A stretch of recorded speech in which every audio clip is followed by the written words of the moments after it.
now. 580 Sports Talk going up on a Tuesday. Brendan Dworzinski, Dan Lucero, Spencer Dupuis joining you for the next 4 hours. We've got a whole lot to get to as we finish up. Thoughts on Chiefs-Ravens. We look ahead to Super Bowl 58. A lot of Chiefs football to get to today. We've got some college hoops coming up tonight. K-State will be in action, which, of course, you can catch right here on 580 WIBW.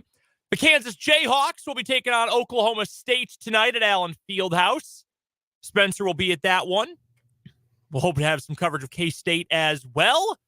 Live on the scenes. We've got tons to get to and tons coming up throughout the day here on 580 WIBW. We'd love for you to be a part of the show. Text line number is 785-272-9429. Or you can head over to YouTube, search just 580 Sports Talk on YouTube.com. Go subscribe to our channel. Check out the live stream today and all the other videos we've got on our YouTube channel, all the different video content that we are pumping out for you. Here in this opening hour of the show, I want to look ahead to the Chiefs defense, which is playing phenomenal football, against the 49ers offense, and why this matchup particularly, that Shanahan offensive wide zone system versus this Chiefs defense, I think has a little extra intrigue to it this time around. Plus, how much does the Charles Omenihu injury impact what the Chiefs want to do? We'll talk a little bit about those college hoops games coming up later on in this hour as well. I saw an interesting column from the Boston Globe that we'll get to coming up in the 3 o'clock hour today. Andy Reid, one of the greatest of all time. What are the chances by the time he hangs it up and, goes to that big, cheeseburger basket in the sky? At what point do we start talking about, is Andy Reid maybe going to be the greatest of all time? Well, there are rumblings about this season and a particular greatest of all time coach. Have you heard those rumblings? I have. And every time they come up, and this isn't an insult at you. Yeah. Every time they come up, I feel dumber. Like I feel genuinely like I'm a less intelligent person every time I hear, well, what about Bill Belichick replacing Andy Reid? Yeah. And what if I grew 18 more legs tonight? Yeah. I thought that was a very weird thing to say. Why would the Chiefs downgrade? Why would the Chiefs willingly downgrade? And at this point, would it be a downgrade? The answer is yes. Yes. It's absolutely unequivocally a yes. When your option is, yes, Bill Belichick, but you also have to take Josh McDaniel and Matt Patricia and Joe Judge or Andy Reid. Okay, that's it. Like, I don't even need to know about the coordinators. They would I know also I get Andy Reid. Go 7 years older. Yeah, very makes dumb. No sense. Very, very dumb that people have brought that up. Yeah, all the Andy Reid quote-unquote rumors, like, they're not really well-sourced. It's just people saying, yeah, there have been things out there. Like acknowledging that somebody might have said something to somebody else. It's all very middle school. There's nothing substantial about this. I am somewhere between 0% and 0% concerned about Andy Reid hanging up the headset after Super Bowl 58. No, not concerned about that at all. And also, they're not going to sign Bill Belichick to replace him. Why would you go older? That doesn't make any sense whatsoever. So that is preposterous. Bill Belichick, things of that nature. But I do want to dive into the argument that Andy Reid may have by the time he hangs it up to be the greatest of all time. We'll talk to Jesse Newell from the Kansas City Star about all things Chiefs. He'll join us on the Fleming Place Wine and Spirits Hotline. Been a while since we've talked to Jesse. Michael Swain will join us in the 4 o'clock hour for Jayhawk Weekly. Also, speaking of the Jayhawks and the entire Big 12, the Big 12 football schedule for this year was released earlier today. We also know that KU is not playing at the booth this year. They're not playing in Kansas this year. Well, that's 2 games. They got 2 games, Yeah. 2 games in the state of Kansas. Yeah, so we'll break that down. Same with Michael as well, coming up in the 4 o'clock hour today. We've got headlines, our monthly semifinals for What Is Wrong With You, some Random Question Tuesday. All that's coming up today on 580 Sports Talk. Plus, again, your texts, 785-272-9429. And your comments in the YouTube stream. Vance on YouTube, he says, Adam Schefter is the one who put it out there last week, the Bill Belichick thing. And while true and while generally reputable, again, there's nothing to this. Like, there's no basis in reality for any of this happening. Because, again, even if Andy Reid were going to retire, why would the Chiefs go older with another coach that they are not going to be able to keep long term? Honestly, I feel like the guy for the job would be Spags. Probably. If Andy Reid retired tomorrow, yeah, you probably at least consider it. Got to keep him around. But he's not going to retire tomorrow. Right. Bizarre that this has even come up in the first place. Let's get right into it with the Kansas City Chiefs. So, and speaking of Spags, perfect segue to the Chiefs defense and how they're going to match up in Super Bowl 58 with the San Francisco 49ers. Stephen Ruiz over at The Ringer put together a piece this week, the 4 keys to Super Bowl 58. We might revisit this before we kick off Super Bowl 58 coming up in 12 days. But one of the keys here is the 49ers offense versus Steve Spagnuolo's defense. And he has a chart of the history of Shanahan's offenses versus Steve Spagnuolo. And generally speaking, 49ers offenses have had a pretty good amount, or not just 49ers offenses, but Shanahan's offenses have had a pretty fair amount of success against Steve Spagnuolo over time. Those two units, Shanahan offenses, Spags defenses, have gone head to head 8 times, and the Shanahan's teams have won a majority of them, 5 out of the 8, so they go 5-3. They've averaged over 5 yards of play in all of them, over 5 yards of play in every single one of them, over 6 yards of play in half of those meetings, positive EPA per snap in 5 of the 8 meetings as well. They found a lot of offensive success against this team. Now, the Chiefs are playing really well defensively, and you can tell me, oh, this is the greatest offensive system, it's untouchable, whatever. I'm trusting this Chiefs defense right now. I'm trusting the talent. I'm trusting the scheme. I'm trusting the play caller to pull all the right strings at all the right moments. I'm not worried about that.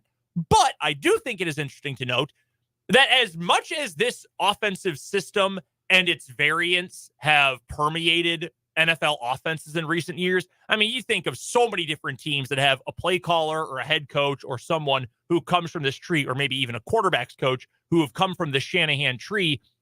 The Chiefs have only played 2 teams that run this offense or run a variant of this offense this year. That's the Green Bay Packers with Matt LaFleur, who was an assistant with Kyle Shanahan in Washington. He was an offensive coordinator, non-play caller for Sean McVay. He's part of that. He runs a variation of this system. And then Mike McDaniel, the Miami Dolphins. McDaniel, who was with Shanahan for 12 years or something like that. Both run it a little bit differently. There are certain other concepts. The Packers like to do things a little bit more differently, try to spread things out a little bit more. Dolphins are a little more reliant on speed. Yep. Different, they got some different motion concepts. Mm-hmm. But yeah, both coaches are building on a philosophy, a broader philosophy that they came up with, the Shanahan offense. And the Chiefs have found differing levels of success against those 2 teams. So when I was looking at this, I took out the wild card game because the Chiefs played the Dolphins twice this year. I took that game out because the Miami Dolphins did not try to win that football game, and thus it does not count. We saw it. We all saw it for a full 60 minutes. The Dolphins would rather have been anywhere in the world other than on that field that night. So I'm taking that game out, even though the Chiefs won overwhelmingly. Still, the defense looked pretty good for the vast majority of the game in Frankfurt when they took on that Miami team. They got Tua under pressure. They forced some difficult throws. It wasn't a crazy game for Tyreek Hill. Very similarly to the game in the playoffs, actually. He had one really big play. He was fine. He wasn't bad. He wasn't great. He wasn't one of his best games of the year. So you limited him decently. You didn't allow them to get into their comfort zone, which was get guys open quickly and use that speed running after the catch, or get their backs against the wall, get the defense on their heels and be able to punish them with that fast outside running game. Miami couldn't really do that in the game in Germany. So I thought the Chiefs did a good job against them defensively. Against Green Bay, different story. Jordan Love, who right around that time, it was about that week and then the week prior against the Lions, when all of a sudden Jordan Love, flipped a switch and it was, whoa, he might actually have it. And obviously the rest of the season, he played extremely well and that Packers offense played extremely well. But against this system, or a variation of this system, that was the worst game the Chiefs defense had all year. And it wasn't, Chiefs didn't lose 55-10. No, they only gave up 27. And again, I think the biggest factor in that game was Drew Tranquill going out 4 plays in and having your 3rd string middle linebacker with the green dot for the better part of that game. I think it hurt communication, which has been such a strength for the Chiefs throughout the season. I think that was the main reason that was as close to an off game we call it an off game Mhm. that the Chiefs had defensively all season. I don't say that to take away from, the talented offensive players that Green Bay has, the way that they executed their offense in that game. But from a Chiefs perspective, I think that there were extenuating circumstances that maybe mattered a little more than the scheme beating them scheme for scheme head up. So while I'm not worried about this Chiefs defense against this system just because Spags over time has not had his best games against it. I was just thinking about this when I was putting these notes together. You just told us yesterday, big reason why you are out on Dan Quinn coming back to Seattle to be the Seahawks head coach is he would have to face this style of offense 4 times a year against the 49ers and the Rams, and historically has not found a whole lot of success against it. Again, in the playoffs, the Cowboys running that system struggled against Green Bay mightily. They couldn't stop them all game long. I don't think that is an issue for this Chiefs team. I do not foresee it being an issue, but it makes me ask the question, what about this 49ers offense do the Chiefs need to limit? What do they need to try to take away? What do they need to do especially well to not allow this 49ers team to run the stuff that makes them the most comfortable, to put them in a spot where they have to have their quarterback maybe go make enough plays to win the game, which we have all agreed we don't necessarily trust that he can. So as you were talking, I saw this tweet from Aaron Schatz, who is he was one of the he's the DVOA guy. Yes, he created DVOA. He was with Football Outsiders for a long time. Now he's with FTN Fantasy. And he put together success rate plus minus by run concept for the Chiefs and the 49ers. So I think going into the Ravens game, right, we thought that the Chiefs' big weakness defensively was going to be how they fared against the run. And then the Ravens kind of panicked and they got away from the run game. But they did have some success with it early on. They had the big 4th down run for Lamar. Gus Edwards had a big run on his first carry. Like, there were plays to be had there. Baltimore didn't call them. But Kansas City's rush defense, we have said all year long, like, by the numbers, has not been very successful. Mm-hmm. San Francisco, when they run the ball, they primarily run inside-outside zone. They run outside zone 32% of the time. They run inside zone 25% of the time. According to this graphic I'm looking at, again, this is from Aaron Schatz of FTN Fantasy. They are most successful when they run their zone concepts, the 49ers. Their success rate above average running outside zone is 11.5%. Running inside zones, 10.5%. I don't want to make your head spin with numbers. Let me just say that the Chiefs defensively they were about average, right around average against both of those concepts. Mm-hmm. So that would suggest a pretty big advantage for San Francisco running inside-outside zone. So they stay with that instead of trying to run their what they would call in their verbiage duo. Chiefs would call it power. In the Shanahan offense, you call it duo, which is basically you're between the tackles, between the guards, running into the gaps, that kind of stuff. That's where the Chiefs defense actually been pretty good this year, and the San Francisco running game hasn't been real good. So that says the matchup advantage for San Francisco, inside, outside zone. Run inside zone, run outside zone, get Christian McCaffrey going. The biggest thing for the Chiefs is going to be making sure that you're not giving up 8 yards on first down. You're not giving up 6 yards on first down. You can keep them to 3-4 yards on first down. That's not great, but it beats the alternative. Mm-hmm. It puts a little bit more of the onus on the quarterback moving forward. I don't know how Kyle Shanahan's going to play this game relative to how he played Super Bowl 54. They were pretty conservative in Super Bowl 54. Yeah. They played the clock game. They played a little bit of keep away. That was what you did against those Chiefs teams, right? Mm-hmm. And they didn't have, they had young George Kittle, but they didn't have like a fully realized Deebo Samuel. They didn't have a Brandon Ayuk. They certainly did not have Christian McCaffrey, the best running back in football, in the backfield. So maybe they are a little bit more aggressive. Maybe they do think that, we don't necessarily need to play keep away. We can try and hit for some big chunk plays. We can go to play action early on, and we're just not going to sit and pound them. Going back to the Bills game 2 weeks ago, where the Chiefs defense struggled early in that game when they gave up 17 points in the first half, which is more than they gave up in the other 2 playoff games combined, right? They gave up, it's the exact same number. In fact, they gave up 17 points combined against Miami and Baltimore. They gave up 17 in the first half against Buffalo. What was Buffalo doing well in the first half of that game? Running the ball on first down. That's, for the Chiefs, the difference between just wiping out an offense or an offense having a chance to sustain a drive and put points on the board. So first down rush defense, finding a solution against inside-outside zone, where, again, the Chiefs, above and below average, or right around average. They were slightly below average success rate against the inside zone. They were slightly above average against the outside zone, but they're right around average defensively. Mm-hmm. Average will probably cut it. Like, as long as they're not getting overwhelmed against inside-outside zone combos, and they're not giving up 8, 10, 12 yards on first down, letting San Francisco move the chains early in a series, I think they'll hold up just fine.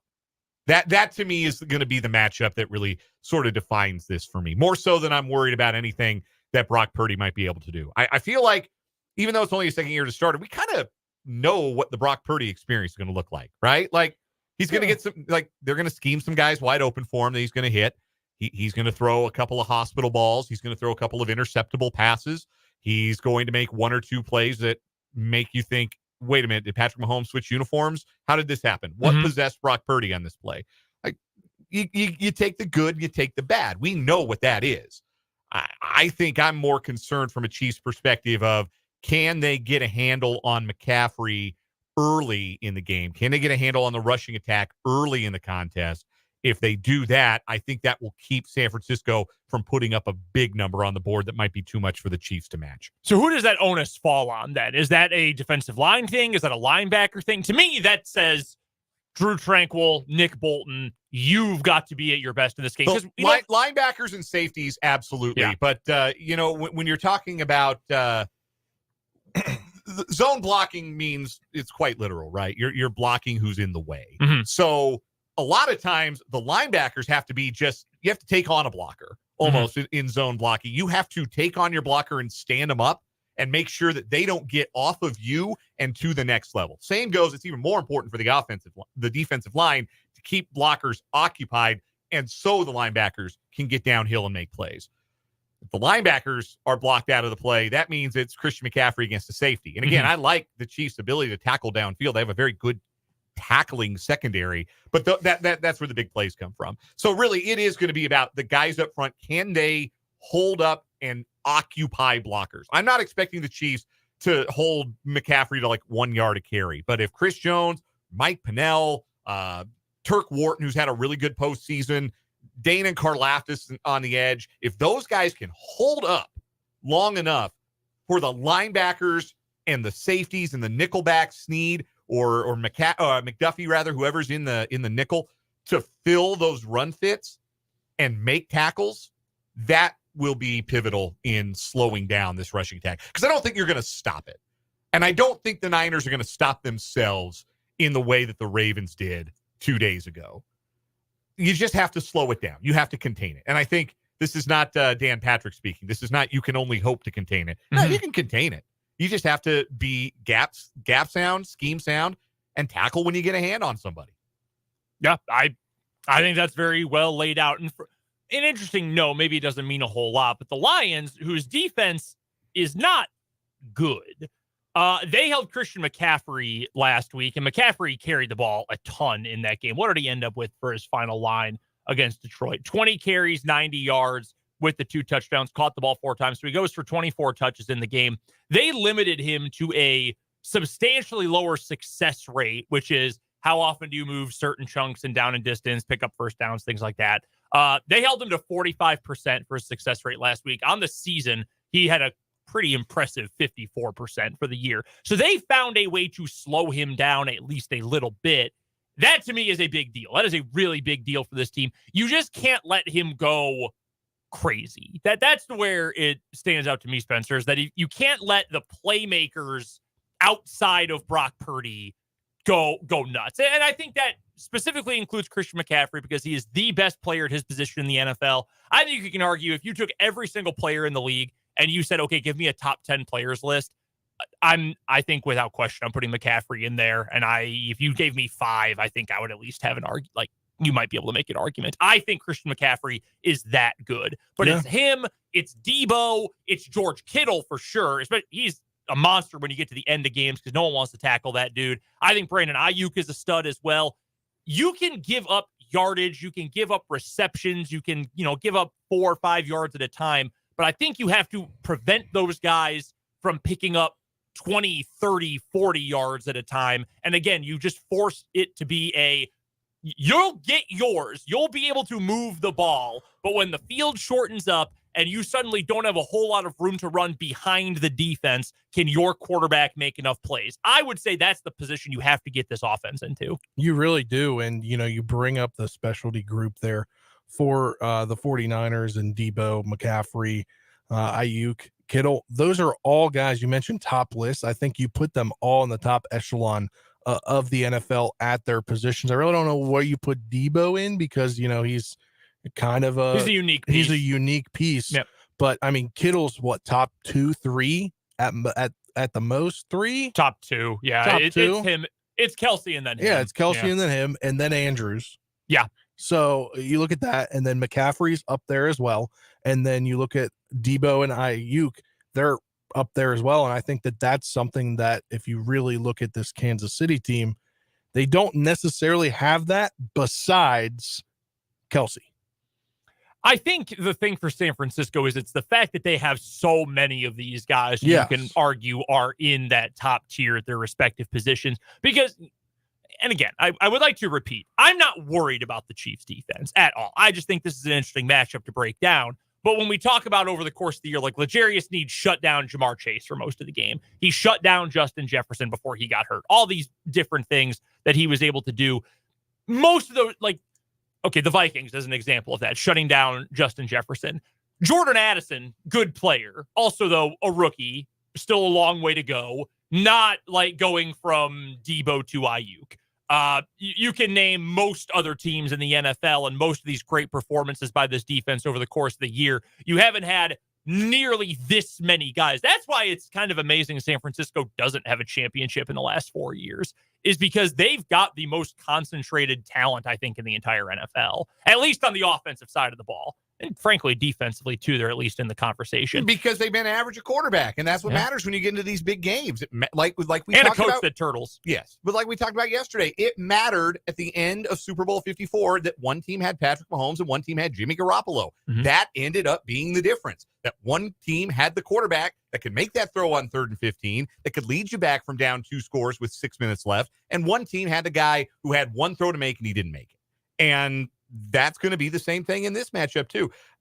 I don't know how much you can take from last year's matchup between the Chiefs and the 49ers. That was McCaffrey's first game as a 49er. Mm-hmm. You recall, they made that trade on a Tuesday. Yes. And then I think on Saturday they said, oh, yeah, we're gonna get McCaffrey in the game. We didn't think he was going to during the week. Yeah. We didn't. I think it was probably Friday, Saturday when they started making noise about, oh, yeah, he's picking things up really fast. We're going to get him in the game. He had 12 touches in the game. 8 carries, 38 yards, 2 receptions for 24 yards. Obviously, you'd like to think if you're the 49ers, we're going to get a little higher volume of McCaffrey, but that's about 4.5 yards a carry right there and 12 yards per reception. That generally is about what you expect him to provide just on a larger scale. San Francisco actually ran the ball just by the numbers. They ran about 5 yards a carry, 21 carries, 101 yards in that game, but they had negative EPA in the ground game against the Chiefs because even in a from ahead scenario. Remember, the Niners led that game 10-0, and the Chiefs just mowed them down offensively. If the Chiefs score 44 points, all of this is moot, right? We can talk about Christian McCaffrey till the cows come home, but if Patrick Mahomes goes 25 for 34, 423, and 3 scores, they could bring Roger Craig and prime Jerry Rice back, and it wouldn't matter. Mm-hmm.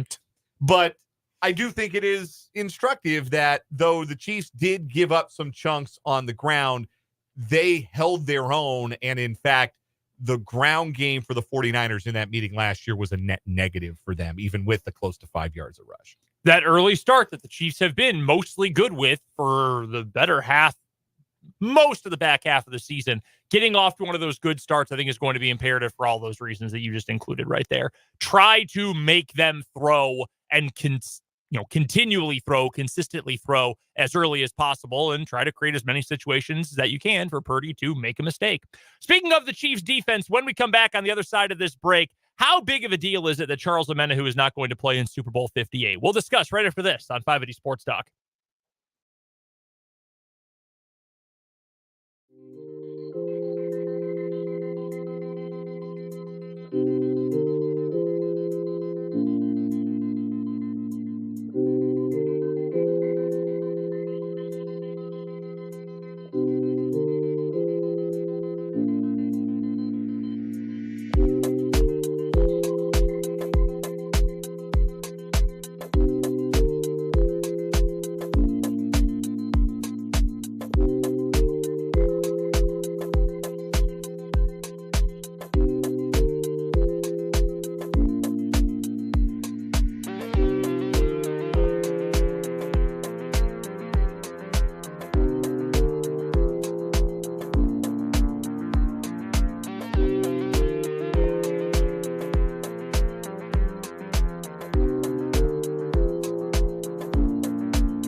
Just getting started on this Tuesday edition of 580 Sports Talk. Brendan, Dan, Spencer here with you today. As we found out yesterday, no Charles Omenihu for the Kansas City Chiefs coming up in Super Bowl 58, tore his ACL, so he is obviously not going to play in 2 weekends' time and is likely going to miss a whole bunch of next season as well, which is a really tough blow for him. How big of a deal is this? I mean, this is your second best pass rusher, and you're, well, I don't know. I guess it depends on what you think about George Karlaftis, who, I'm Karlaftis has been unbelievable. Yeah, down the stretch. I would call George the second best pass rusher on the team right now. I would too. I'd put Omenihu third. But Omenihu, as I told you before the season started, because I know you and Jake had talked a lot about, oh, he's going to do all this. And I said, well, let's pump the brakes. He's never played this many snaps before. He's never in more than 4.5 sacks in a full season. And he's not going to even play until we get to week 7.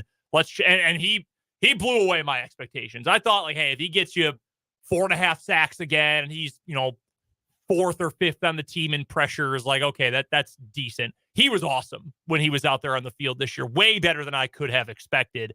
Even if he was only the third best pass rusher, if that dude is your third best at getting after the quarterback, you've got a really good defense and a really good defensive front. So without him out there and his knack for not just hitting the quarterback, but getting after the ball as well, as we saw against Baltimore, how big of a loss is that? How big is the drop-off from him to more snaps for Mike Dana, to more snaps for Felix, for Malik Herring? How big of a deal is that?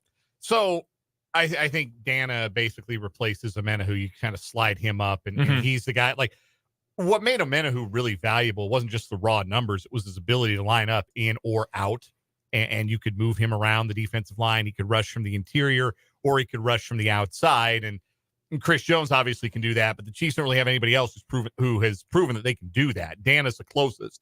We've seen him do it a little bit, not a lot, but I imagine Dana's in that role, and you see his snaps increase. And he got off to a pretty fast start this year. Yeah. We were talking early on, like, boy, Mike Dana's going to make himself some money. And then you know who ate up all his snaps?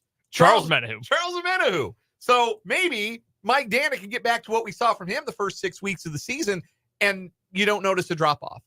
Like, that's entirely possible, that Dana comes out, contract year. How about contract game, Mike Dana?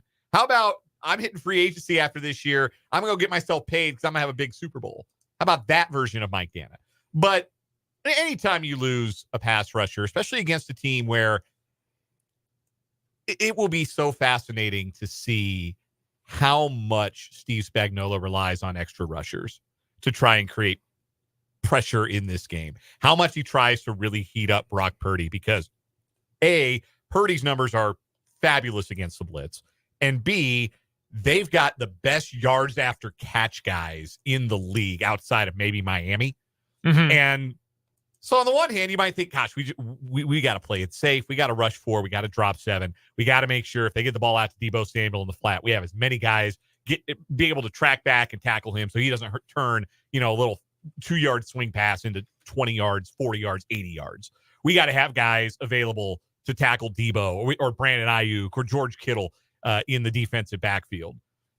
But also, you could say that this is what we do. We're the Chiefs. This is what we do. We heat up quarterbacks. We bring 5, 6 on passing downs. We make Brock Purdy get off his first read. And it doesn't matter how many guys we have back to tackle if nobody's catching the ball, if Brock Purdy is getting sacked, if the ball's coming out 7 yards in the backfield, and then we got time to go rally to the football and keep it from being a big play. So that will be a chess match that is really definitive as well in this game is how often the Chiefs decide to go to that blitz. And if they do, then I think they can kind of weather the loss of Omenihu. But if they're going to lean on a 4-man rush, their chances of being able to do that successfully, they're not nil, but they're a little less when you lose a guy that good.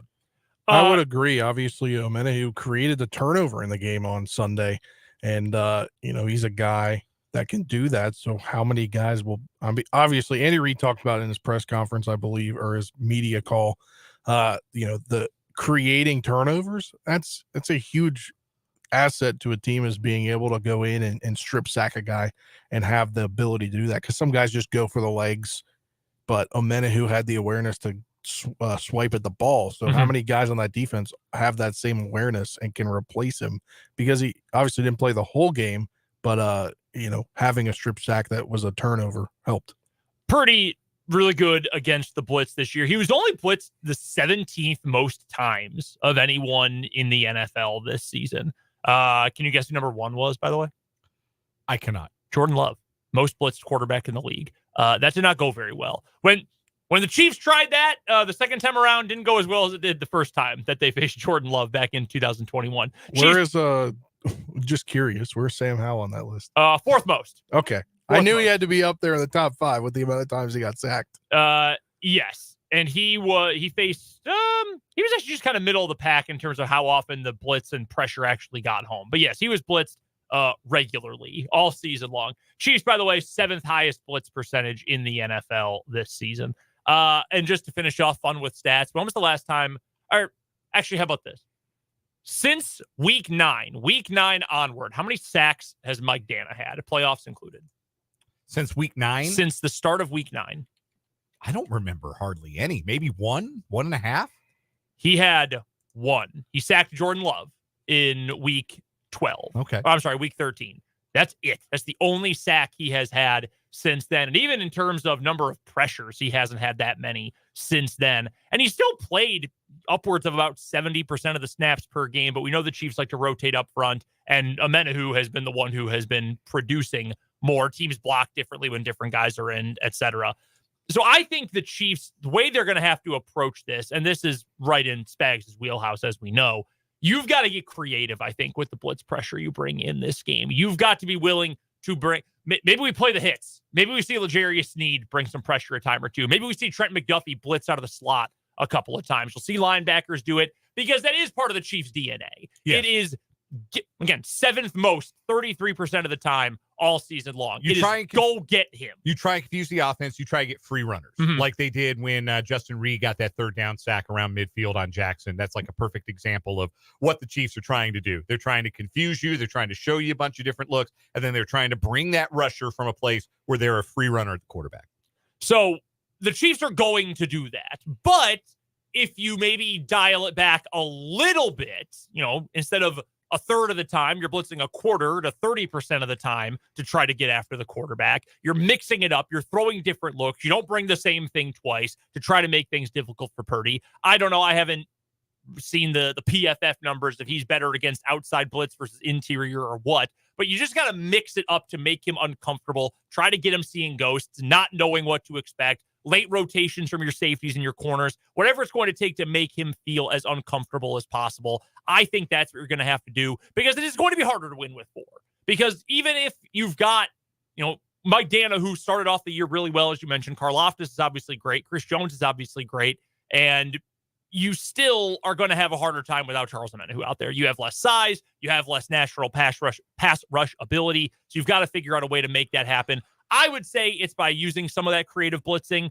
We'll see exactly what that looks like, I guess, coming up in 12 days' time.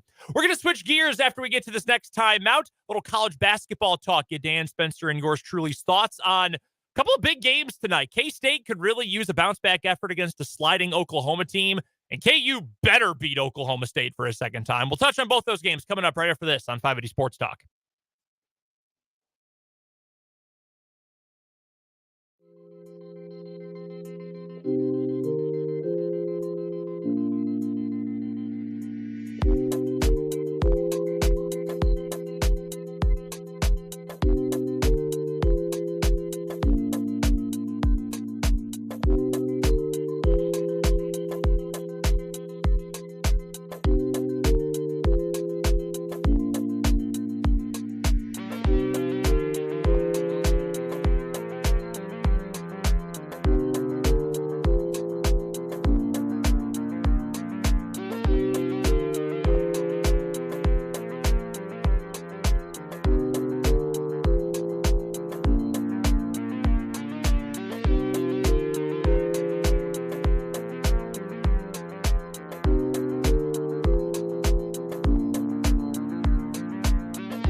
We have a comment in here from Bradley in the YouTube comment section. Check us out on YouTube. 580 Sports Talk is the name of our channel and of the show, obviously. Bradley says Felix needs more snaps. I would be surprised if Felix played more than 20% of the snaps in the game. That's if he's active. Yeah. I mean, he hasn't been active for any of the playoff games yet. I know Malik Herring wasn't active for last week, I don't believe. I don't remember if he was. I kind of feel like I didn't see him on the final inactives list, but we'll go check here. I know Matt Derrick would have had that saved, so we'll go check that real quick. The Chiefs inactives. Eventually, I'll be able to go pull this up. BJ Thompson, D end, and Felix, D end, and then obviously Willie Gay in 2 corners. Yeah, so Herring was actually active for the game. Okay. Yeah, he might not have played. Doesn't look like he had any stats or didn't really get in. So yeah, maybe then Felix is next man up and they do activate him for this game. But at least have depth. Any snap would be more than he's gotten in the playoffs. Like now, I'm not as fatalistic about that. I mean, there are a lot of people who are looking at that and saying, "Oh my gosh, if Felix is inactive in the playoffs, it doesn't bode well. It's pretty bad when your first round pick is inactive." It's like, look at the guys who are ahead of him on the depth chart. Like they all have been ahead of him on the depth chart all year. Felix didn't lose his place.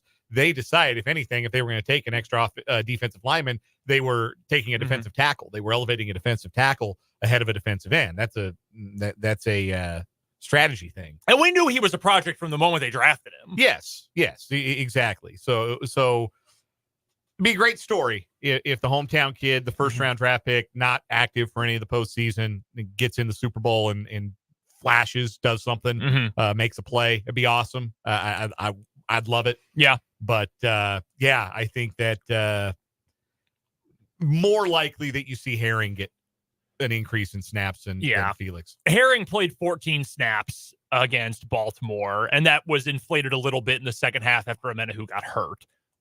So yeah, I mean, you're looking at 10-ish snaps, I would think. And I do think Felix will be activated because I think they would like to have depth there. You need pass rush depth, especially in a game like this. So I wouldn't be surprised to see him end up being activated for the game. I don't think we'll see a whole lot from him. But again, like that's not necessarily a death knell for his career or anything. We knew he was going to be a project player for this team. The Chiefs essentially told us that shortly after they drafted him. Had to put on weight, had to get some things fine-tuned. I think starting next year, he's going to be a more impact player. Maybe not a starter, but I think he'll probably be edge 340 next year. So I'm not too worried about that. We'll get to the Chiefs again a little bit later on in the show, including at the start of next hour. Did want to get to tonight's college basketball action here first. K-State coming up tonight, taking on Oklahoma. This feels like a big game for both of these teams. We'll talk about the KU game later on today. Oklahoma State sucks. I mean, they're just very bad. They finally picked up a Big 12 win. They beat West Virginia, but they're very bad. They're coming to Allen Fieldhouse. I don't expect a whole lot from the folks. Feels like a get-right game for KU. You would think. The only objection to that would be, what if KU is looking ahead too far? What if KU is not taking this game seriously because of who is coming to Allen Fieldhouse on Saturday? I would hope that's not the case, already coming off of a loss, and already with 3 losses in Big 12 play so far, you can't overlook anybody, but KU should win this game by double figures tonight without too much of a sweat. Feels like K-State and Oklahoma both need a win, though, and it helps K-State that the game is going to be at Bramlage Coliseum, but the Cats got embarrassed against Houston. And like, I believe it was you, Dan, who said it yesterday, it's not the fact that K-State lost, it's the way K-State lost, where it was never competitive for even a moment in that game. Didn't look like they had any juice. There's that old coaching cliche that you don't want to let one game beat you twice. Yep. And it felt like K-State kind of let Iowa State beat them again on Saturday, the way they came out. And Houston didn't need the help. Like Houston, I don't know if you got to watch any of their game against Texas last night, went to overtime. Yeah. The Player of the Year race might be over. I think Jamal Shedd is going to win Player of the Year in the Big 12. He's been a monster. Which is a wild thing to say because I know KU's got 2 guys that have played at like first-team All-Americans. And look, that could look really, really bad in retrospect, but He's playing great ball. If they leave Allen Fieldhouse with a win on Saturday, I think you can mail Player of the Year and the conference championship trophy to the Fertitta Center. I think that's a wrap. I really do. Certainly possible. I would say certainly possible. Just to use a point of historical perspective, Trae Young, 2018, was the Big 12 basketball player of the year until like February 20th. And then all of a sudden he wasn't.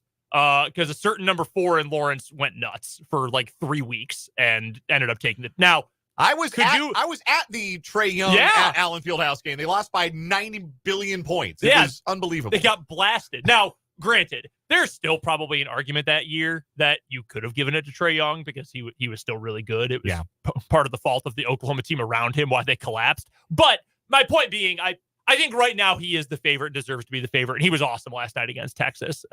Houston had to hang on in that game. Texas gave him a run for their money. But again, K-State just got hammered this weekend.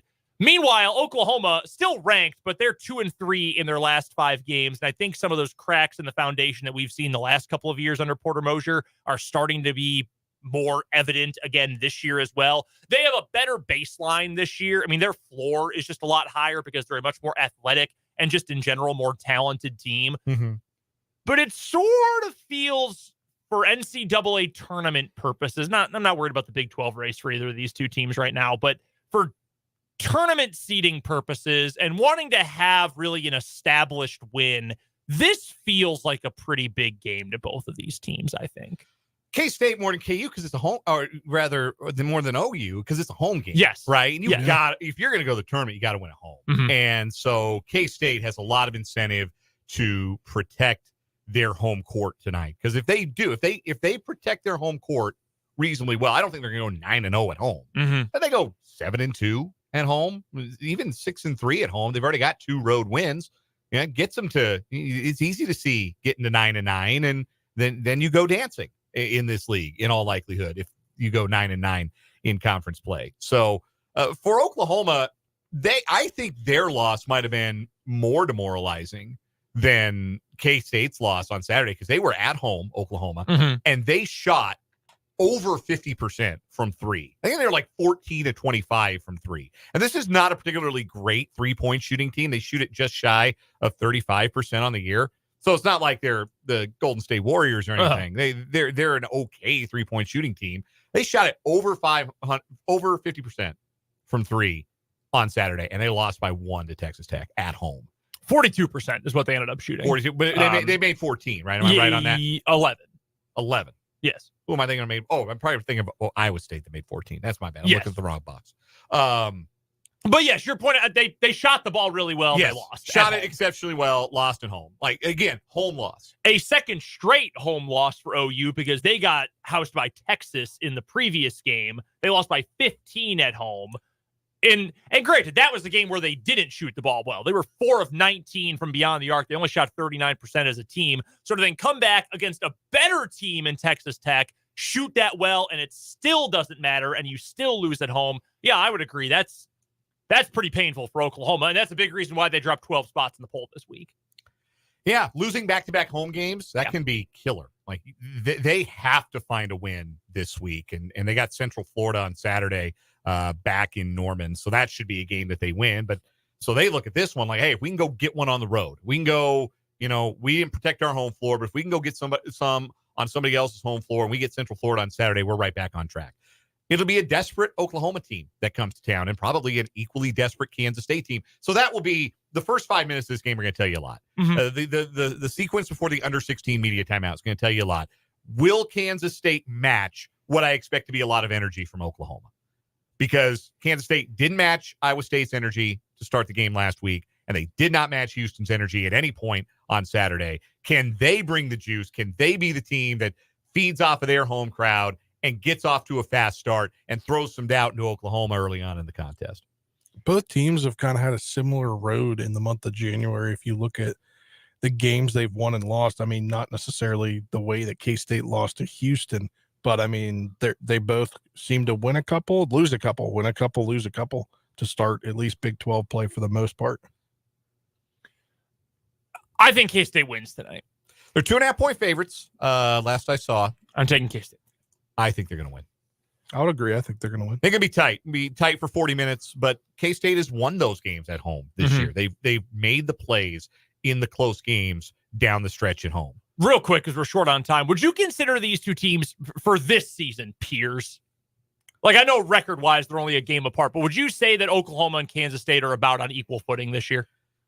Yeah, I don't think K-State has a guard as good as Javian McCollum, but no, they do. They feel like peers to me. They feel roughly like peers. Now, KenPom doesn't think so. K-State's 65th in the KenPom. Oklahoma's 28th. That's interesting to me. Yeah, because K-State's 133rd in offense. Yeah, that'll do it. Also, Oklahoma, when they played their crappy teams, they won by a bunch. Yes. That's still factored. Like they scored a ton of points early. They shot it really well early, and then they've cooled off a little bit when you get into conference play, which is the kind of thing that you expect the team to do. They're only shooting 33% from three in conference play. Those 2 percentage points, that's big. Yeah, they even have a mutual opponent from not conference play in Central. But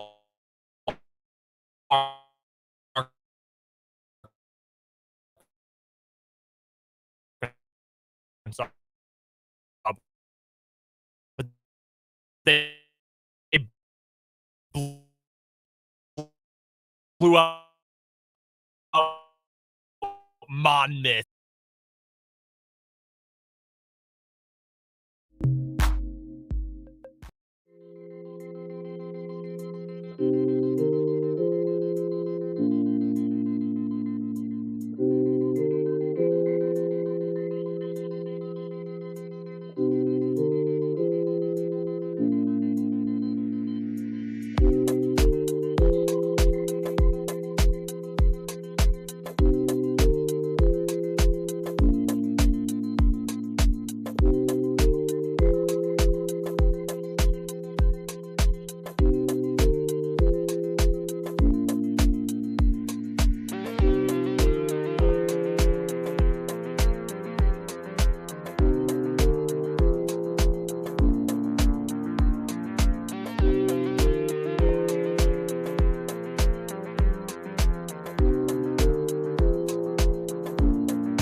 3 o'clock hour of 580 Sports Talk going up on a Tuesday. Brendan Dworzinski, Dan Lucero, Spencer Dupuis joining you on this Tuesday afternoon. Thanks so much for hanging out with us.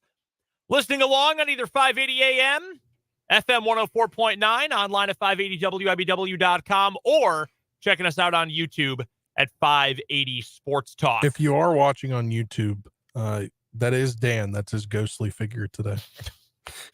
It's getting whiter. Yeah, it really As is. the show goes on. Again, we can try the white balance. You put the white up on the camera, and then I look good for like about 0.2 seconds. I think it's the hat. It's the lack of a hat. Yeah. To be completely honest, the hat keeps some of the light off my face. Not wearing a hat today because I'm doing some run around trying to look a little more professional. Can you lift the screen up and then tilt the camera down? I probably can. Let's see.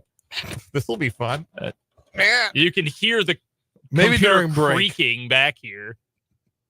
Because if you can lift it, maybe that'll take some of the glow off. I just pushed it right back down. All right, let's see. No. What Not really. Like if you tilt the camera down a little bit? Like, You got to shrink in your chair. If you like lean in really close to it, it worked a little bit. yeah. Further away, I get the worse Yeah. it looks. I have an idea. We'll go through with it tomorrow. All right. My idea is I'm gonna wear a damn hat tomorrow. That's my idea.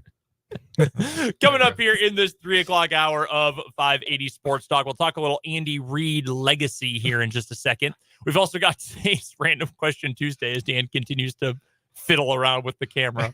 Cameron went way. I didn't know the screen went down this low.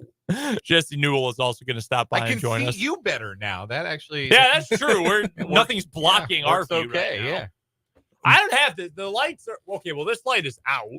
We have 3 fluorescent tubes, and 2 of them are out in this light over to my right. Maybe we just need to get the 2 other ones over there out as well. We- And then that'll work. Yeah, just unscrew a few of them. We should turn off all the lights. We have some fun changes, nothing like major, just cosmetic changes to the YouTube stream coming up here in the next few weeks, and it should take care of the fluorescent glow above Dan. Yes, you actually get to see like the studio instead of like close-ups of every pore of our face. Yeah, They're gonna be much better. You know what that means?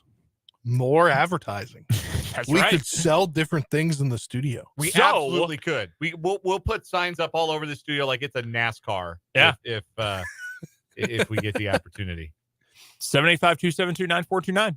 You want to talk turkey? We'll talk. Yeah. All day long. I'll at your boys. Hit us up, 785-272-9429. That's also our text line number. And of course, the YouTube comment section is open.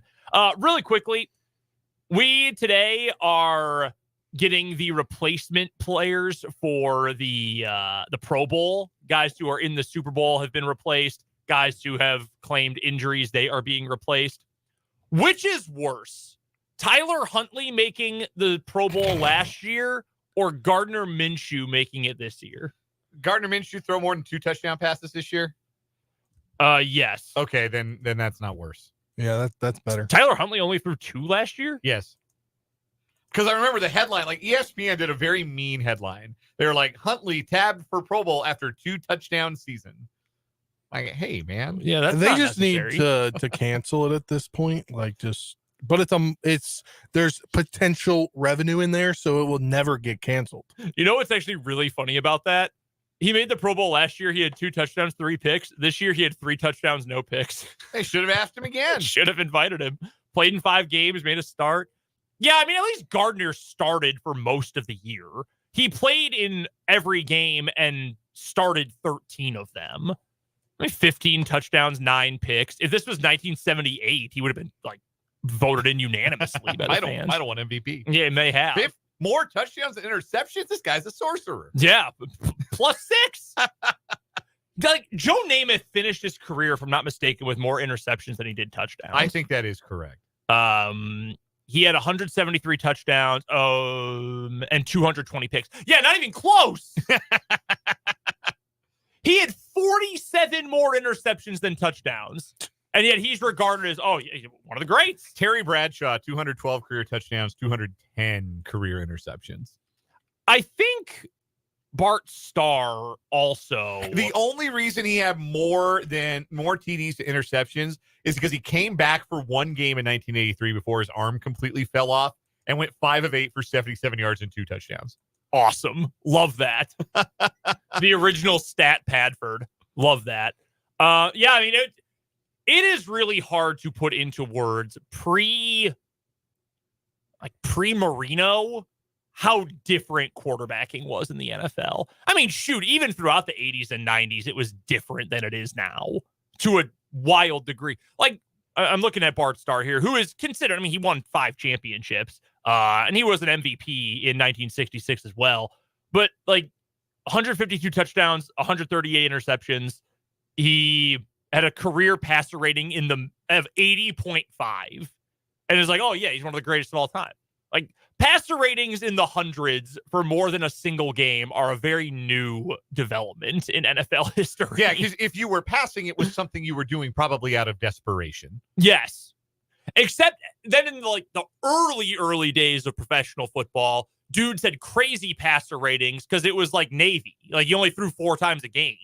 So if you completed 2 passes and had a touchdown, you ended up with crazy numbers and crazy ratings.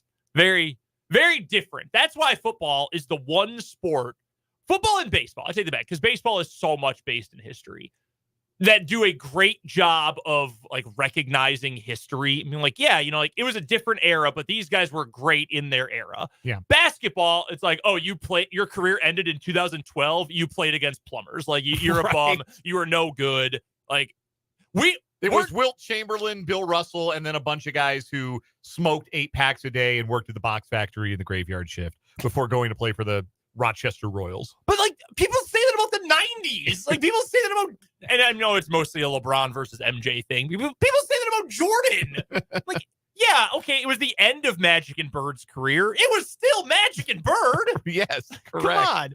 We are not far away in like human history from a civil war on the internet of a new wave of like Generation Alpha kids who say Kobe played against like bankers.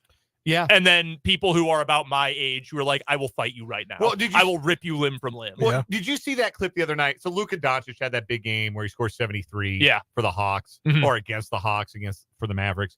And there's a clip where it looks genuinely like 2 Hawks players are providing an escort for Doncic to the basket, just like lightly jogging alongside him as Doncic casually goes down the lane and lays it up and in with 0 resistance. And somebody on Twitter said, this is going to be the clip they use in 50 years to argue, nah, Luka Doncic wasn't any good. Luka Doncic was playing against farmers. But like, that's the only, at least hockey, which I'm not nearly as into hockey as any of these others, but at least there's like, no, the greatest of all time was Wayne Gretzky. Like, Sidney Crosby, awesome. Ovi, awesome. Like, McDavid's going to be an all-time great. It's Gretzky. Like, there's at least some sort of reference for the old days. That's because of the fact that had Wayne Gretzky never scored a goal, the all-time points leader in NHL history would be Wayne Gretzky. Like, he put the records in the upper part of the upper deck. Like, nobody's touching. Nobody's going to score 92 goals in a season again. And yes, we understand. He was playing against a bunch of hosers, eh? They didn't know how to play. Like, you go watch 80s hockey, and it's so funny to watch the goalies. It's like they didn't know they could lie down. Yeah. It's like they did not know they could go down to the ice. They're just, like, futilely kicking at pucks and trying to whack at it with their stick. Like, do I have knees? Or do I just move side to side like I'm a bubble hockey, like, player?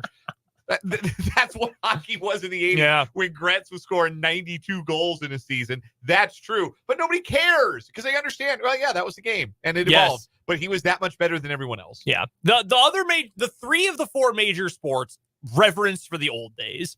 Basketball, like, none. Not one bit. No one cares at all. Like, you could name it like to people because the NBA is catered to so much of a younger crowd, like younger than us. And like you could name, remember Jermaine O'Neal? He was a baller. Who?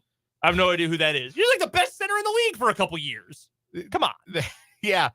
People don't remember him until, in about 3 years, some like House of Highlights will tweet Jermaine O'Neal was a problem with the snorting emoji and the 100 emoji and the flexing bicep emoji. And it'll be 2 minutes of Jermaine O'Neal getting bucket set to a Migos song. And people go, oh, man, yeah, I remember him. It's a weird sport. We're the old men at the club. Back to the Pro Bowl point you made about the rosters being updated. Seeing from a Commanders reporter, no Commanders were picked. Oh, what a shock. 5 teams have 0 players in there. The Packers finally got one. Yeah, Kenny Clark got moved 6. in. Yeah. So I'm glad for 5 my guy. teams, no players. All right, so the Commanders, let's see here. Who was did the Bears get one? Did Montez Sweat get in? I don't know, but I don't know if that counts the 2 Super Bowl teams. I would assume it shouldn't count. I would them. assume not, because they were selected. Yeah, because there were 4 teams originally that didn't have one, and the Packers were one of them. So yeah, it would take out the 2 teams. They both would have gotten Pro Bowlers, the 2 Super Bowl teams.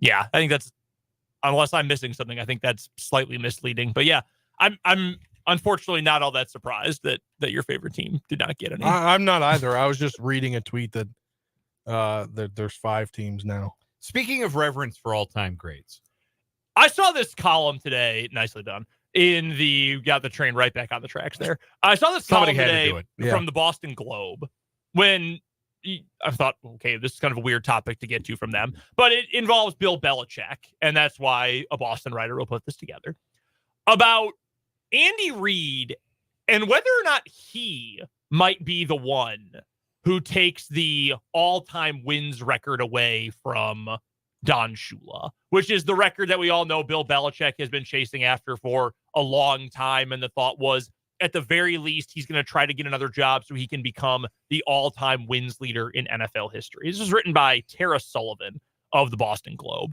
And essentially the point is this. Bill Belichick doesn't have a job right now. It's looking, unless Washington decides to hire him now that they're not getting Ben Johnson. We'll touch on that in headlines later on today. He's probably going to go unemployed this year. He's not going to have a job this season as a head coach. The last couple of years in New England have been awful. They have been just terrible over the last 2 years. 2020, they only won 7 games with Cam Newton. They did win 10 games to go to the postseason in 21, but since then, it has only gotten worse.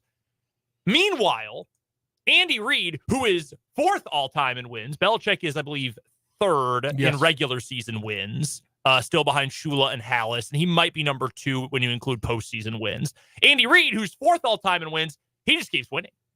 They're going back to the Super Bowl again this year. And as Sullivan writes, meanwhile, the 65-year-old Reid keeps on chugging. Just think, if he were to coach as long as Belichick has so far, that gives him another 6 seasons. And with the 28-year-old Mahomes by his side, even a conservative estimate has the Chiefs winning 10 to 12 games this season. Do you think that's fair? 10 to 12 wins for the next 6 years? The 10 is the floor. I think we decided 11 might be the floor with a Patrick Mahomes team. 6 seasons with 10 wins each and just 5 more playoff wins in that stretch would give Andy Reid 348 wins.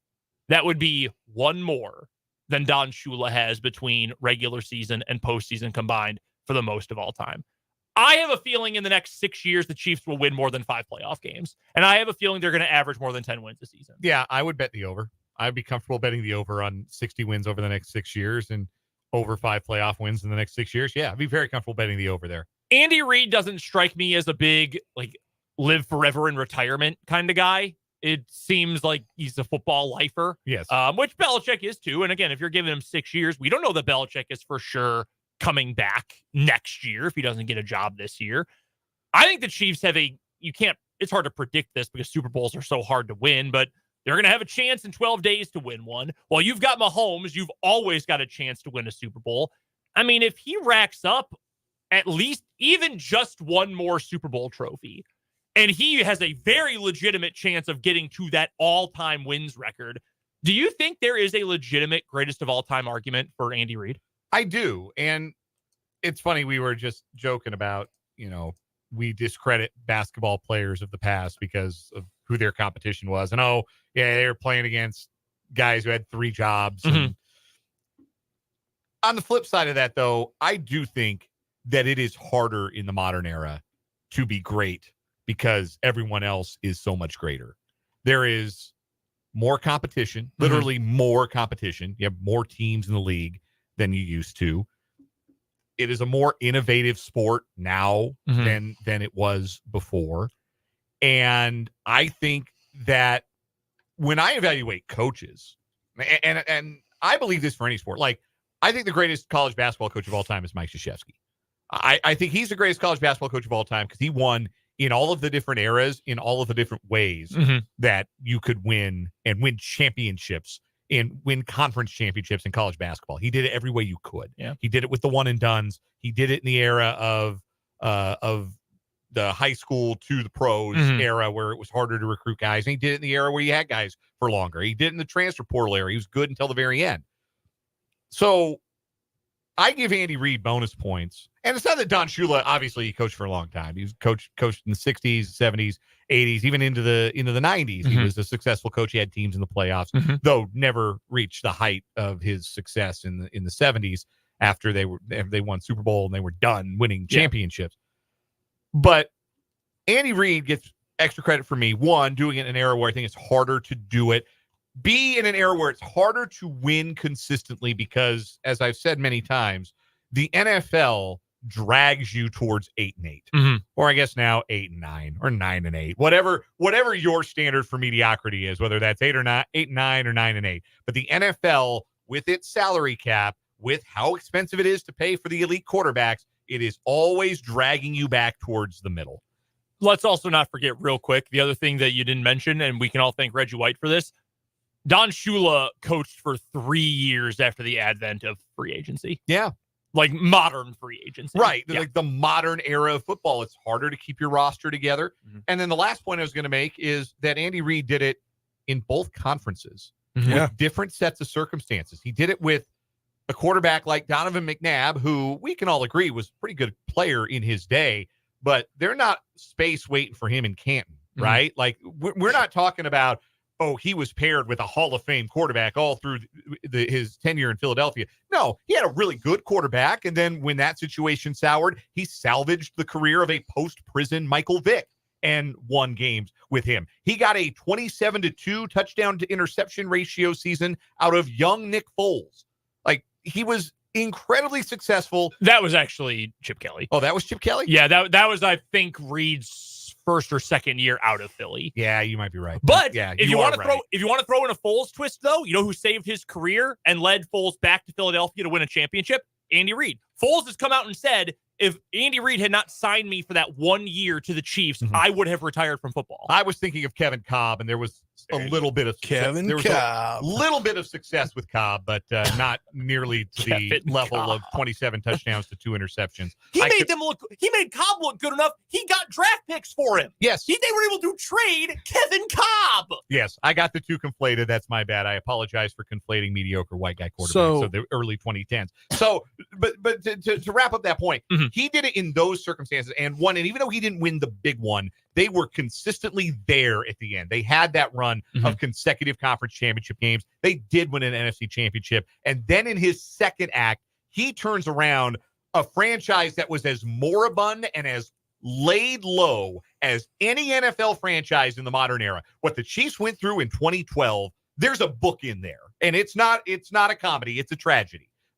What happened, everything that went into the Chiefs 2012 season. And Andy Reid got there and immediately got them back into the playoffs. And once he paired up with the greatest quarterback of all time, went on a run the likes of which we have rarely seen equaled or surpassed in NFL history. So for me, I mean, I hate to put a number on it and say, well, he's got to win X amount of games or he's got to win X amount of Super Bowls.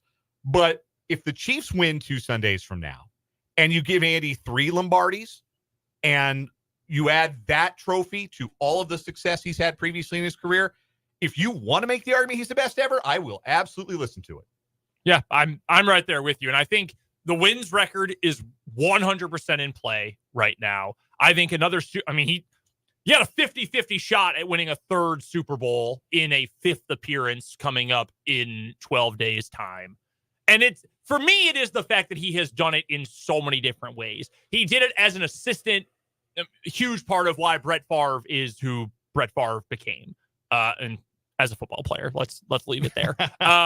Resurrecting the career of Michael Vick. Again, he got something in a trade for Kevin Cobb while he was in Philadelphia. Donovan McNabb, who was good. He was never great, but he was good. He got to a Super Bowl with Donovan McNabb and that offense. Alex Smith, great career in Kansas City relative to most guys in the NFL. And again, a huge reason why Patrick Mahomes is the guy who Patrick Mahomes is. By the way, one other note about Andy Reid immediately turning things around upon getting to Kansas City.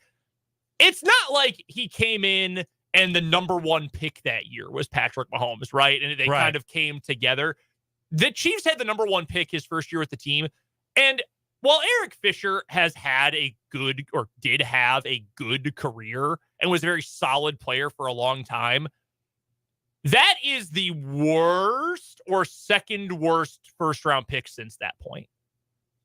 Like, unless you are really down on Jameis, I guess, which would be fair. Yeah, it's not like Andy and Patrick lucked into each other. This was Brett Veach deciding this is the guy we want and selling Andy Reid, and Andy Reid becoming and John sold. Dorsey. Yes, and Andy Reid becoming sold himself. Yeah. And deciding, yes, let's trade assets, let's trade up with the Bills, the beautiful irony of that, and let's go get this guy.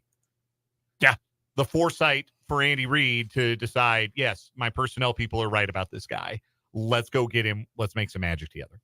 Yeah, and that's why, to me, there's a legit argument here, because you can't even pull the, well, he only did it with Mahomes. No, he didn't. Go back. He only won watch the tape. He only won the Super Bowl with Mahomes, but that's fine, because typically the standard for winning a Super Bowl is you got to have a Hall of Fame quarterback. Yeah, and he was only one score away from winning one in Philly with a wide receiver one who played with a broken leg. Yeah. So, no, I think that he's not there yet, but I think it's definitely possible by the time he hangs it up. Random Question Tuesday's next, and Jesse Newell will join us later this hour here on 580 Sports Talk.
A quick round of Random Question Tuesday coming your way here on 580 Sports Talk before we get to Jesse Newell. All right, right off the top of your head, ready, set, go, 5 favorite movies. Big Lebowski, Major League, Gone in 60 Seconds. Nice. Ocean's 11. The original or the newer one? The newer one, Clooney and Pitt. Mm-hmm. And I'll go another sports one. I'll go Moneyball. Moneyball, interesting. Really All good. right. Right, It is a good movie. Really good, yeah. Spencer? We Are Marshall. Fitting. Remember the Titans. Okay.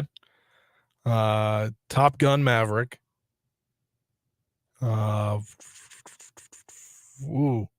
Transformers Dark of the Moon. Okay. Big series guy in that. And The last one, where are we going with this?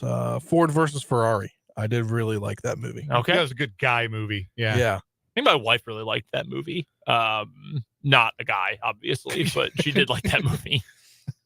I should be, it has broad appeal.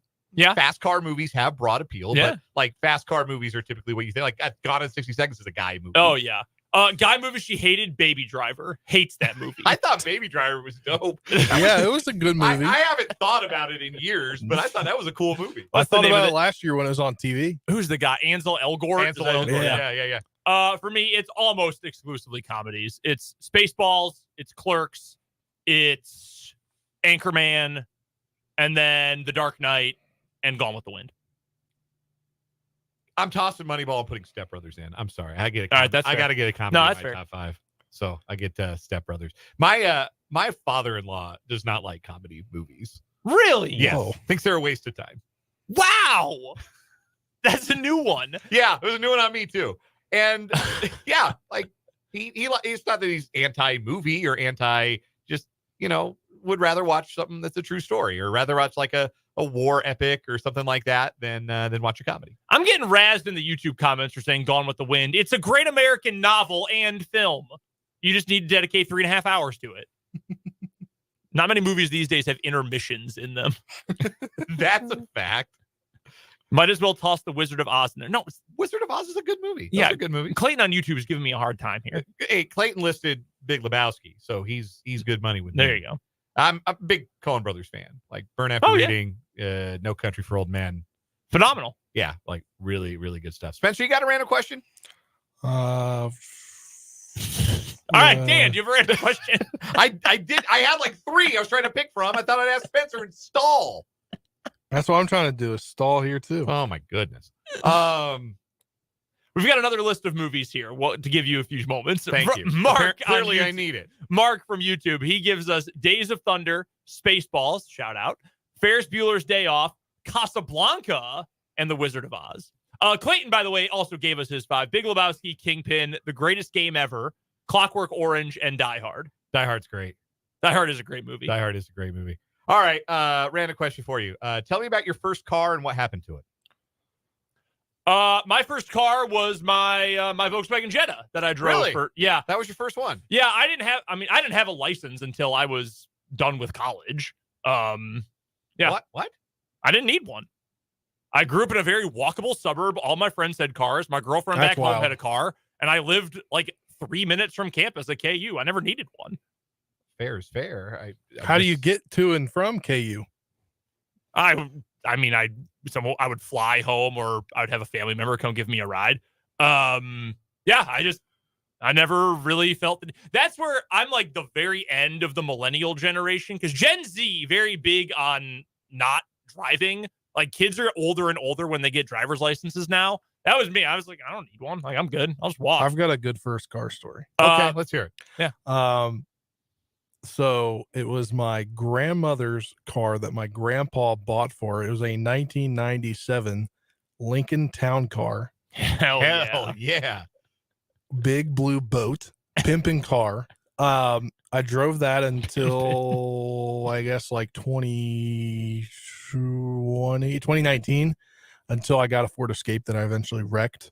But that car, Sounds like a different the story. 19 That's a that's a second car different story, story yeah. for a different day. The 1997 Lincoln Town Car, still in the family. Oh, My dad drives it. how about that? That's Yeah. awesome. Still rolling. Mine was a nice, But I got one other thing to add to it. The town car has a phone in it, Oh, in the car center phone. console car phone. Yeah. Everybody thought that was the funniest thing in high school. love that. I bet. A good gag. You call like the pizza delivery guy in the car. Did it work? Did it function? So you had to pay Ford Oh, Lincoln, but I don't even know if they have it anymore. Probably not. Like you should call Ford Lincoln. Hey, you still activating those cars? Yeah. Mine was a 1995 Honda Civic that I got when I was a junior in high school when I got my license. Loved it very much. Drove it over 2,000 miles. Some crackhead in Wichita stole it. I don't know that it was a crackhead, alleged crackhead, but the theft was not alleged. It was definitely stolen. I got a question though. Real quick. First concert you went to? I don't know. I was pretty old the first time I went to a concert. I genuinely could not tell you what my first concert was. It was a rock festival that a local station in Denver put on. I think 311 headlined. Goldfinger was there. Hell yeah. Incubus was there before they got really huge. Fuel was there. Cake was there. A bunch of bands like you've heard of. They were, late 90s popular groups. It was cool. It was fun. My mom took me and like 3 of my buddies from school. Real quick, what was yours? I was 11, and I think 11, 12. I saw Train. Nice. Drops to Jupiter. It I was actually like hate that song. So it was right after Drops to Jupiter, but right before Hey Soul Sister. Okay. But they were singing it. It was out, but it just hadn't hit released. it yet. Gotcha. Shout out to a couple of our texters from the 785. Said they have first car Ford Taurus blew out the suspension jumping railroad tracks. That's a good story. We have Ragtop Chevy Cavalier from the 785. Clayton had a 91 Ford Escort here. Barbara 89 Ford Escort was the first vehicle. Clayton also says a Wichita crackhead stole his Escort too. They're out there, man. We got to get to a break. Jesse Newell's up next on 580 Sports Talk.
Joining us on the Fleming Place Wine and Spirits hotline for the first time in much, much too long, it is our good pal Jesse Newell from the Kansas City Star. You can go follow Jesse on Twitter. At Jesse Newell is his handle. And, of course, check out his great work covering the Kansas City Chiefs in the Kansas City Star. What's going on, Jesse? How you been? Hey, doing all right, Brendan. How about you? Doing well. Thank you so much for joining us. Obviously, a whole lot to get to. We're a little short on time. Got out of that last break late, so I won't try to ask you what the hell is wrong with the Kansas Jayhawks basketball team right now. We'll save that for another day. One final thought from this weekend, though. AFC Championship game. Chiefs take down the Baltimore Ravens. What impressed you the most about that Chiefs effort on Sunday? Yeah. A lot of things. You talk about Hall of Famers stepping up at the right time, Patrick Mahomes having an amazing game, Travis Kelce finding the fountain of youth. But I think it's amazing to me that you look at the Chiefs, and I would have never thought this going in, but I'm seeing national analysts right now say, hey, the Chiefs won this game against the Ravens because they were the more disciplined team. And that's like the opposite of what we've said about them the entire course of the season. So for a game, the Chiefs sort of reversed their narrative. They've made so many mistakes on offense, had so many turnovers. They didn't turn the ball over. On defense, they've stopped teams drive to drive, but they haven't turned teams over themselves. And they get 3 takeaways. And then all of a sudden, the Ravens are the team that are melting down, and they're the ones that have the 5 personal foul penalties. And really, it seemed like the Chiefs kind of punched the Ravens in the mouth, and the Ravens didn't know what to do. So it's a pretty amazing turnaround for this team to be able to do all this sort of stuff late in the season when it matters the most. And so that probably impressed me most, that their Hall of Fame players came to play and that the Chiefs were able to reverse a narrative here in about 4 weeks of time, which is very tough to do at the end of the season. How big of a deal is it that the Chiefs aren't going to have Charles Omenihu for the Super Bowl? I mean, it's a big deal. Like he made, if you look at expected points added or, win probability, he made the biggest play of the game against the Ravens in his limited snaps. That strip sack was huge, maybe even bigger than what we're giving credit for just because it was earlier in the game. But, the Chiefs have done this before. They've worked around guys and they've really flashed and displayed their depth throughout the course of the season. So it is a loss for them, and he was playing really well down the end of the season. There was a stretch of, I think it was 5 or 6 straight games. He had at least a half stack down the stretch. So he really was flashing at the right time. But the Chiefs have overcome this sort of thing before, and it's been at different positions. It really hasn't been at that position here lately, but it'll hurt them for sure. But this is something that they've kind of become accustomed to, and it's sort of like the shirts that they flashed before the game and during the game and after the game. It's tags they trust. That's sort of what you look at. And with 2 weeks to prepare for this game, I can definitely see Steve Spagnuolo coming up with some defensive plan that can sort of make up for the fact that the Chiefs won't have one of their best pass rushers coming up on Super Bowl Sunday.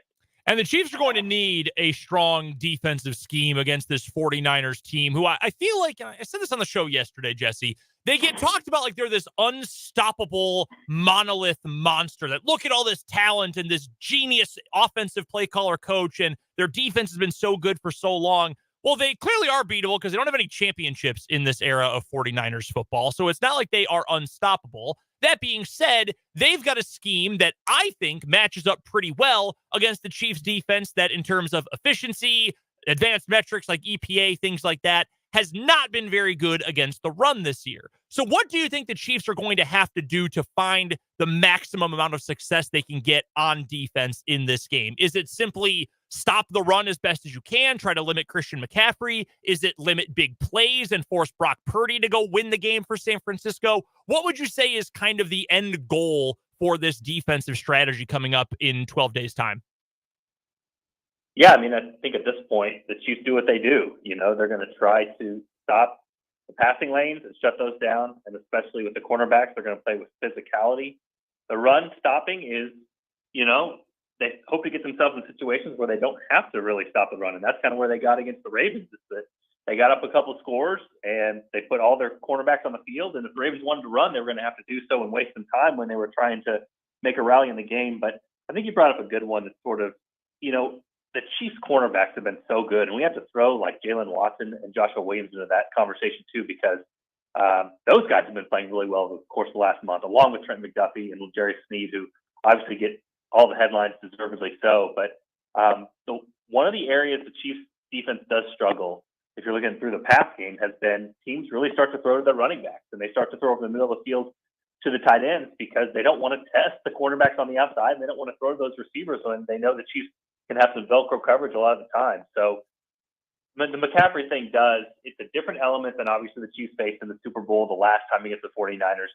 And it's an element that I don't think the Chiefs have come up with a great answer for throughout the course of the season. So that would be something if I was the 49ers for sure. I mean, they obviously lean on Christian McCaffrey so much for their offense to start with, but that's definitely one to me that is going to have to be something the Chiefs have some sort of answer for, because we've seen in past games that one against Buffalo at Arrowhead comes immediately to mind where, James Cook just had a huge game against the Chiefs out of the backfield and found all sorts of places to be able to run free in the secondary. That's going to have to be something the Chiefs have an answer for. But again, at this point, they've had an answer for so much. Would you doubt them after 2 weeks to come up with something to be able to stop them and limit that part of their game and come up with a way to limit Christian McCaffrey and what he's able to do after the catch? Certainly you would think so. And in general, those are not the passes that are going to gain you a bunch of yards. The 49ers are kind of the exception to the rule, and that usually if you're checking down your running back, the defense is winning. But that will be something the Chiefs have to look forward to or have to look to in this particular game, just because of the success the 49ers have, and obviously the dangerousness that Christian McCaffrey can show when he gets the ball in his hand. We know how he's changed that 49ers offense. Jesse Newell covers the Kansas City Chiefs for the Kansas City Star and joins us on the Fleming Place Wine and Spirits hotline here on 580 Sports Talk. Jesse, this is obviously the fourth Super Bowl trip in 5 years for the Chiefs. Relative to those other three teams going into Super Bowl Sunday, is this as well as the Chiefs have played in a postseason leading up to a Super Bowl? Because even going back to like Super Bowl 54, the first one they won, they had to come back from deficits in those games, early big holes, obviously, in some of those games. The way that they've controlled games in the second half, in particular, the last three, is this as well as the Chiefs have played is going into one of these games as they have in the last three instances?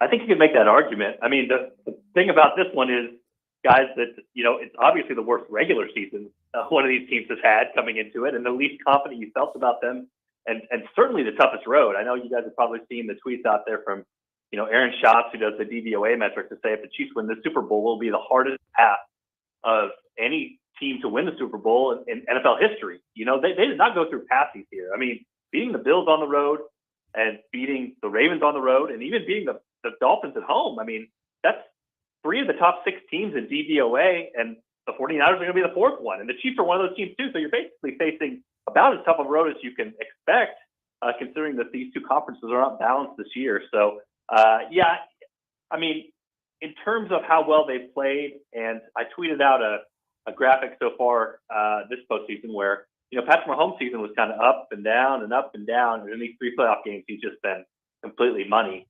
They played well, and it hasn't had the adversity. It hasn't had the, oh my gosh, they're down 7 points or 10 points or 14 points.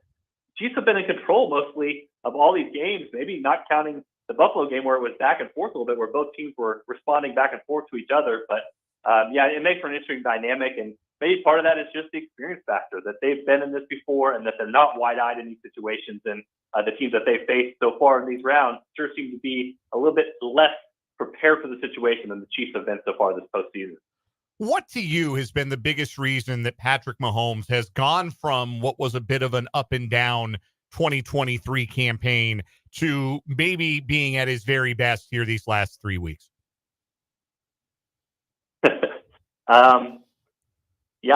I think I read a story that said the sports books are starting to call it like the LeBron James effect. Like you kind of things aren't perfect in the regular season, but then the playoffs come on and certain players can just elevate their game. And that's what Mahomes has done. I mean, he was almost perfect the first two drives when the Chiefs needed him against the Ravens. And that's a huge deal. It's what got him the lead, and it's what allowed them to place him ahead the entire course of the game. I do think he thrives and feeds off of being an underdog. And what was so interesting this last game, he's such a creature of habit, guys. He's a baseball player at heart. And I can tell you from being a former high school baseball player, you never step on the chalk before the game, and you tie your shoes the same way, and then you get 2 pieces of bubble gum. I mean, baseball players, you play so many games, it's such a game of routine, and you see that from Patrick Mahomes. So he does the same thing before the game. He's out there before any other player on the field. But it was interesting to me watching him before this past game against the Ravens, and he had his coat on. He was out there before most of the other players, but you could see him sitting on the bench, and in between his hands, he had his cell phone. And he was just scrolling. And it was interesting. The guys even telling me afterwards that he was waiting on his turn in the press conference room as like Clark Hunt was talking and GM Brett Veach was talking. And he had his hood over him so you could barely recognize him, but he was looking down. He was scrolling. I think he takes the stuff to heart. And he doesn't say it much publicly. He doesn't talk about it much publicly, but this is a guy who's motivated by people that don't believe in him and thinks that he can't do things that he can't do. So whatever it is, the Justin Tucker thing that happened before the game, where Tucker was trying to be a tough kicker and leave his stuff all over the place for whatever reason, I think that fired him up too. And so for whatever reason, this is the sort of clutch gene that we talk about, or what, makes people kind of mythical when it comes to sporting events, is that Patrick Mahomes seems to be able to lift his level of play when he is motivated and we believe people do not believe in him. And that's exactly what we've seen in the last 3 games, and potentially what we could see in 2 weeks when the Chiefs take on the 49ers here in the Super Bowl. Jesse Newell, Chiefs beat writer for the Kansas City Star, joins us here on the Fleming Place Wine and Spirits hotline. And much like Mahomes, Travis Kelce had a pretty lackluster season when you look at his career, but he's turned it on in the playoffs. What do you attribute that to? Yeah, I think that one is his decision in Week 18. Guys, he could have gone for the 16 yards he needed to get 1,000 yards, but he said, no, that's an individual thing. I want to rest up. And even our Sam McDowell here at the Star asked him after the Miami game, said, hey, did that decision help you out? He said, I feel better this week after having played a game because I decided to rest in that particular game. So it's funny, I've been getting radio hits, guys nationally saying, hey, last couple weeks, like, hey, it sure doesn't look like Travis Kelce is the same player he used to be. And I kind of respond like, well, that's funny because I think actually since he took that Week 18 break, he's been a much better player than he used to be. It looks more fresh to me. It looks like he's making more plays than he did. He needed a week to let his body heal up. So I think he made a really, really smart decision, a decision that not many guys would make, and just said, hey, forget this Week 18. I'm going to get off my feet. I'm going to rest up. I'm going to make myself better for the most important games. And he was really trending down at the end of last season. And now he's definitely trending up for the playoffs. And they've needed that type of Travis Kelce over the course of the season. I just don't think they got it because of, he had the knee injury Week 1 he was still recovering from. He was on the injury report late with a neck injury. And I think in a week's time, those things sort of healed up. He was able to get off his feet a little bit and get some treatment on that stuff. And the Chiefs sort of got the benefit of a mini bye week by earning that free seed, not having to play for anything in Week 18. So credit to him and credit to the Chiefs for locking up that number 3 position because I think that mini bye really helped them elevate into the playoffs. And I think Travis Kelce is a big reason for that. Him able to look more like his former self has definitely lifted the Chiefs and gotten them offensively to a place they weren't at here a few weeks ago. Finishing things up with Jesse Newell, Chiefs beat writer for the Kansas City Star. You can find him on Twitter at Jesse Newell. All of his work, of course, in the Kansas City Star. He joins us here on the Fleming Place Wine and Spirits Hotline. The Chiefs offense the last couple of weeks has pretty much been Mahomes getting the ball to Pacheco, Kelce, Rice, and then occasionally sprinkling in, MVS for 2 targets, Noah Gray for 3 targets here and there. Can they win a Super Bowl against that Niners defense with that kind of approach? Well, they've won the last 3 games with that kind of approach. And again, a guy like MVS stepping up at the perfect time. Guys, here's what's fascinating to me. One of my first road games on the beat was last year at the 49ers for the Chiefs. And we all know how good of a player that Bosa is on the other side. But the Chiefs had so much success just saying, okay, you want to be super aggressive, you want to get after Patrick Mahomes? We're going to run right behind you. We're going to not block you. You're going to come upfield. And we're going to run wide receiver, end arounds right around you and leave you unblocked and basically have you take yourself out of the play. And if you guys go back and look up the numbers, the star of that game for the Kansas City Chiefs, the last player for the Chiefs to have 2 rushing touchdowns in a game is Mecole Hardman. So not saying it will happen, guys. Not saying it's absolutely going to happen. Not saying that the 49ers are blind to what happened to them last time the 2 teams played and the Chiefs dominated them. But it is fascinating that the one way that they really found a bunch of success in that game and lit up the 49ers defense was they had some perimeter runs and they had it to a guy that they potentially traded for earlier this season just in case they needed that specific skill set coming into a game. So listen, I understand the narrative here. I get it. Mecole Hardman has fumbled the last 2 times he touched the ball in the playoffs. That is no good. That is not something you want. But if there's any game for the Chiefs to utilize him in the game plan to potentially take advantage of a matchup, potentially have them use a different guy that they've used in these previous games, Mecole Hardman might be that guy because he's shown it before and he had 3 touchdowns against the 49ers the last time these 2 teams played. Jesse, we only have about 30 seconds here, but our guy Spencer's going to cover his first KU game today. You've covered many of them in Allen Fieldhouse. One thing he has to know going into this matchup.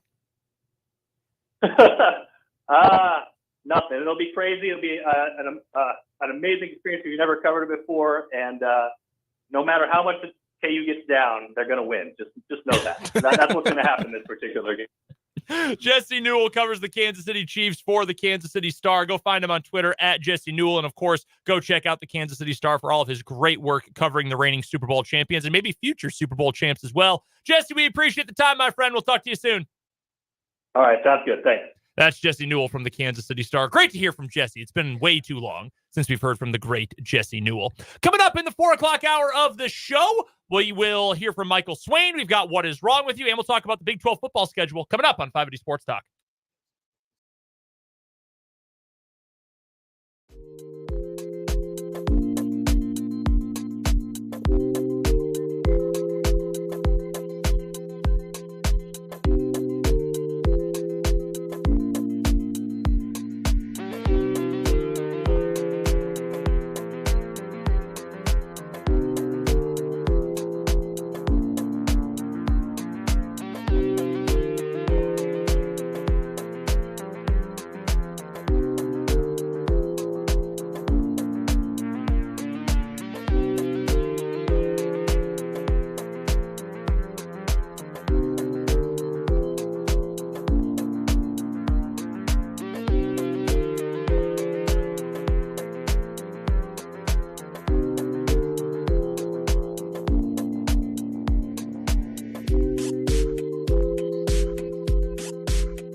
o'clock hour of 580 Sports Talk going up on a Tuesday.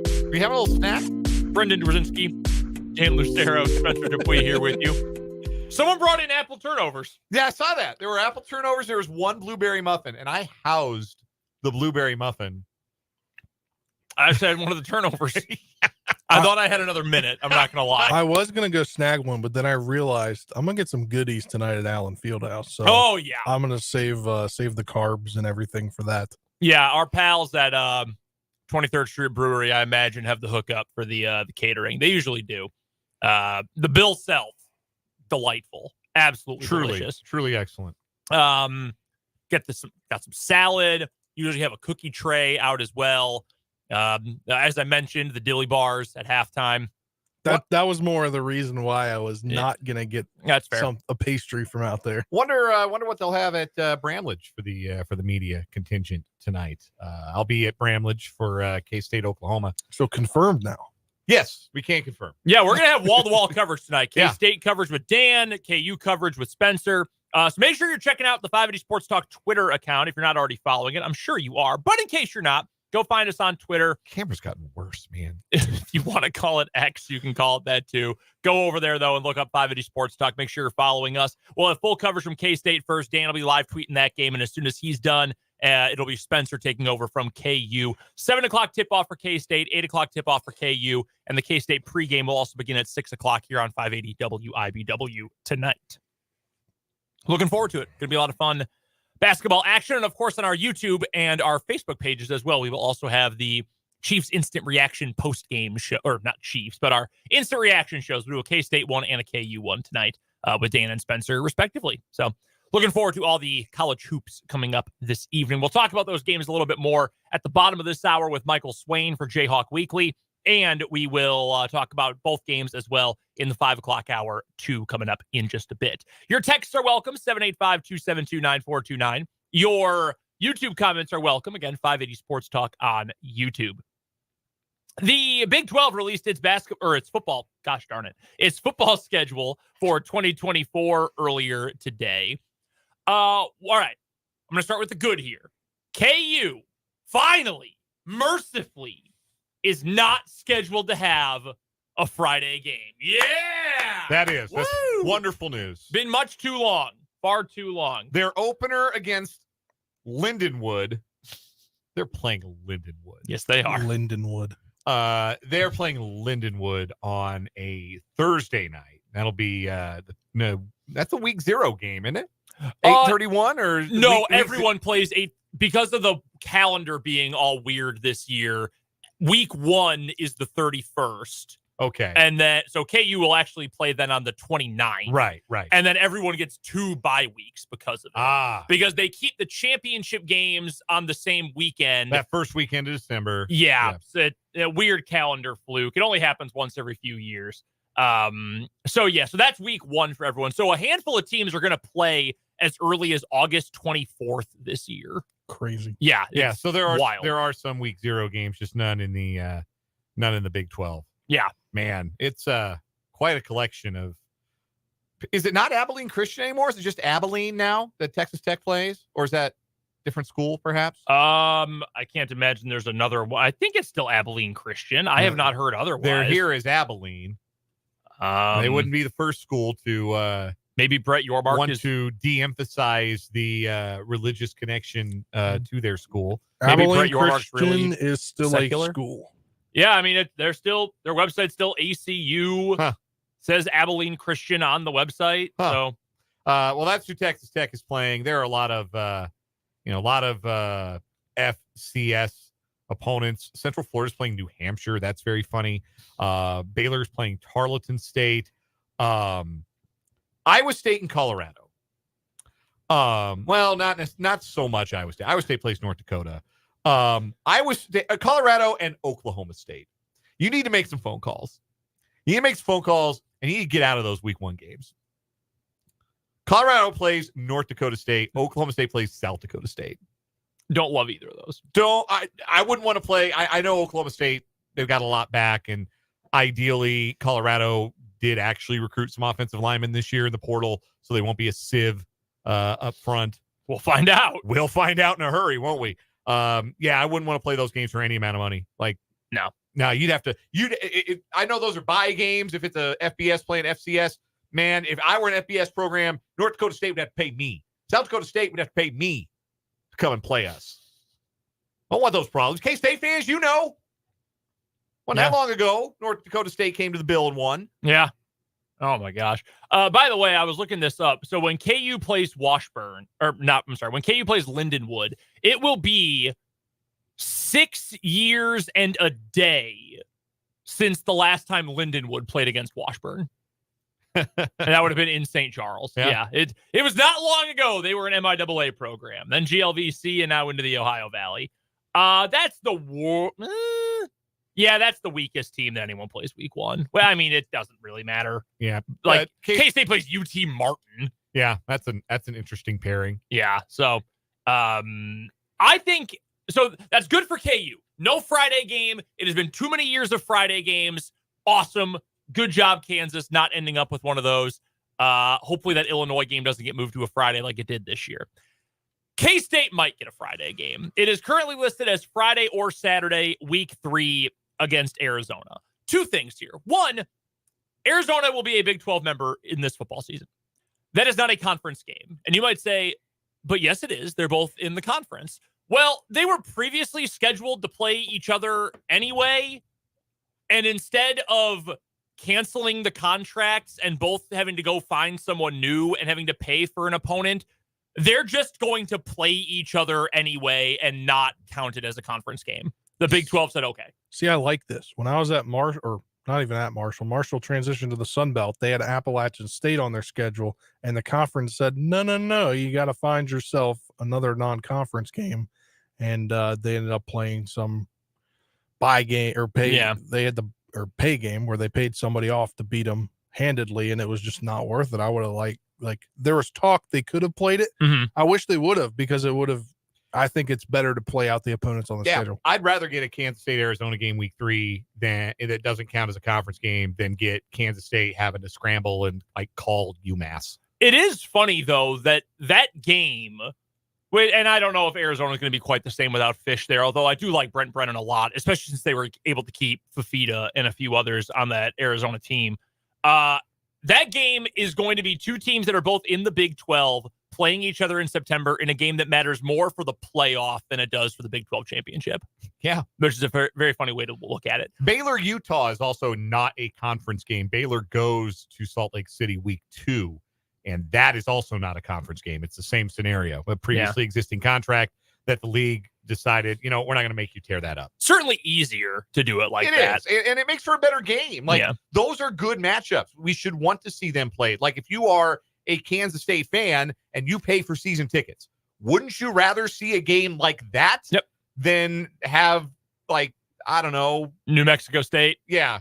One of the independents come to town or another FCS team? No, you get more bang for your buck if you're getting a good game at Bill Snyder Family Stadium. Now, we just have to hope it's a Saturday and not a Friday. Yeah, it's listed as either a Friday or a Saturday. I am going to give you the pessimistic view, and I think this game is going to be played on a Friday. Just like the Illinois KU game last year. Right. When they announced, well, it could be Saturday or Friday, that's like when you are signing up for a website or for a service or something, and it says, we may use your personal information with our advertisers. That means they are going to. That means 100% Google AdSense is getting your information as soon as you hit submit. If they're leaving this open to being a Friday, I assume this game is going to end up being a Friday. And that sucks. Unless both Arizona and K-State lose their openers or something, and it all of a sudden is less appealing to have them on Friday night, then that's going to be a Friday night game. I have that feeling too. And it is. We've had the conversation. It is hugely disappointing to make college football play on a Friday night, particularly in states where high school football is so important, which is most of them, but this is definitely one of them. Yeah, it's just a major bummer. It's bad for everyone. And I know we'll hear from folks over the next, until we get to the season, say, hey, this really blows. Why are we doing this? Well, TV money. That's essentially the big reason why we end up doing that. By the way, we were making fun of it the other day, the ACC matchups and some of the really dumb ones they have. Week 13, the final, or I guess it's 14 this year, the final week of the regular season, Utah goes to UCF on a Friday night, and that's a conference game. That's a conference game. I was also making fun of the ACC graphic, but the Big 12 graphic almost looks identical. Yeah, it's very gray. There's a lot of gray on this graphic. I meant just like the amount of like, it's just too many teams. Yeah, it's hard to follow. Yeah. Well, it's annoying that K-State plays Friday, and I'm glad KU doesn't. I think both teams ended up with pretty good schedules. K-State K-State scheduled well. They play at Tulane this year. Yeah, Arizona they were playing. No, the soft spot is not until late. They have teams that are going to come out swinging. Tulane, obviously a new coach. That's an established over the last couple of years, solid group of 5 program, and you got to go play them. Then Arizona, who's going to be a preseason top 25, maybe even a top 10 team, will come to your house. Then you got to go to BYU. Your conference road opener is in one of the tougher places to play in the league. And you might laugh at me. You say BYU is that. No, it is that, because you have the altitude factor and you have a lot of people fit in that stadium. Cougar tails too. Then Oklahoma State, and that's a home game for K-State, but Oklahoma State projects to be one of the best teams in this conference. So that 5-game stretch before the first bye is we're going to learn a lot about Kansas State. After the bye, you've got 4 games before you hit the second one.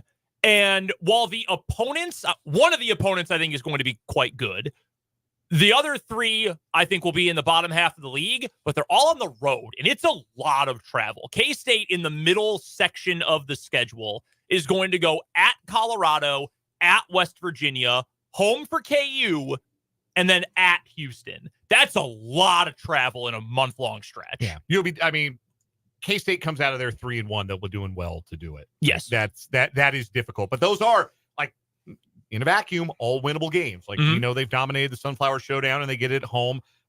Like you said, Colorado, West Virginia, Houston, probably bottom half of the league, bottom 7 teams in the league in some kind of order, I would suspect. So that'll be a stretch where you'll feel like each game is winnable, but that's a lot of travel in a 1-month stretch, and that could bite Kansas State at some point before they get to that second bye. The end of the schedule is pretty nice for K-State, though. Arizona State at home.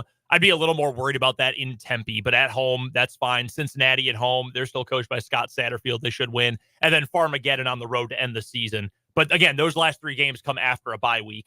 KU, I think, also has a pretty nice schedule, all things considered. The only negative, the 2 byes are really close together. I think they come at a good time. I'd rather have them be middle of the year than both late or both early. They're the only team to have only 2 games between their byes. Yeah. So on one hand, you should be fairly rested for a couple of really big games. Like start of the year, you'll beat Lindenwood. I think KU is going to be better than Illinois. UNLV you should win because they ended up losing Maivia. Maiyava. Maiyava transferred to Georgia. Yeah. Their star quarterback. Yeah. They lost him. Should be West Virginia even on the road. TCU, I have no idea. That's winnable. And then at Arizona State, 6-0 going into the bye is absolutely achievable. Houston, get that game at home. That's a potential win. Then that matchup with K-State on October 26th. That's going to be the huge one. What if they're 7-0 and in the top 15 in the country going to Bill Snyder Family Stadium October 26th? I almost hope that doesn't happen because I feel like that's just tempting fate at that point. That feels like end of November 2007 all over again. I don't want to see a bunch of turf stuck in Jalen Daniels' helmet. Y'all know what picture I'm talking about. Yes, we do. But then the end of the season for KU, because they go back-to-back Houston and then at K-State between the 2 byes. So you're well rested then for the final 4 games of the year. Iowa State, BYU, Colorado, and a Baylor team that again, similar to TCU, I have no idea what Baylor is going to be this year. Absolutely no idea. I think a team that benefits the most from this schedule is West Virginia. They get 4 games, a bye, 4 games, a bye, 4 games. Yeah, very balanced schedule for them. They are the only team that I think has that set up as well. Yeah. Arizona State is close. They have 5 to end the year.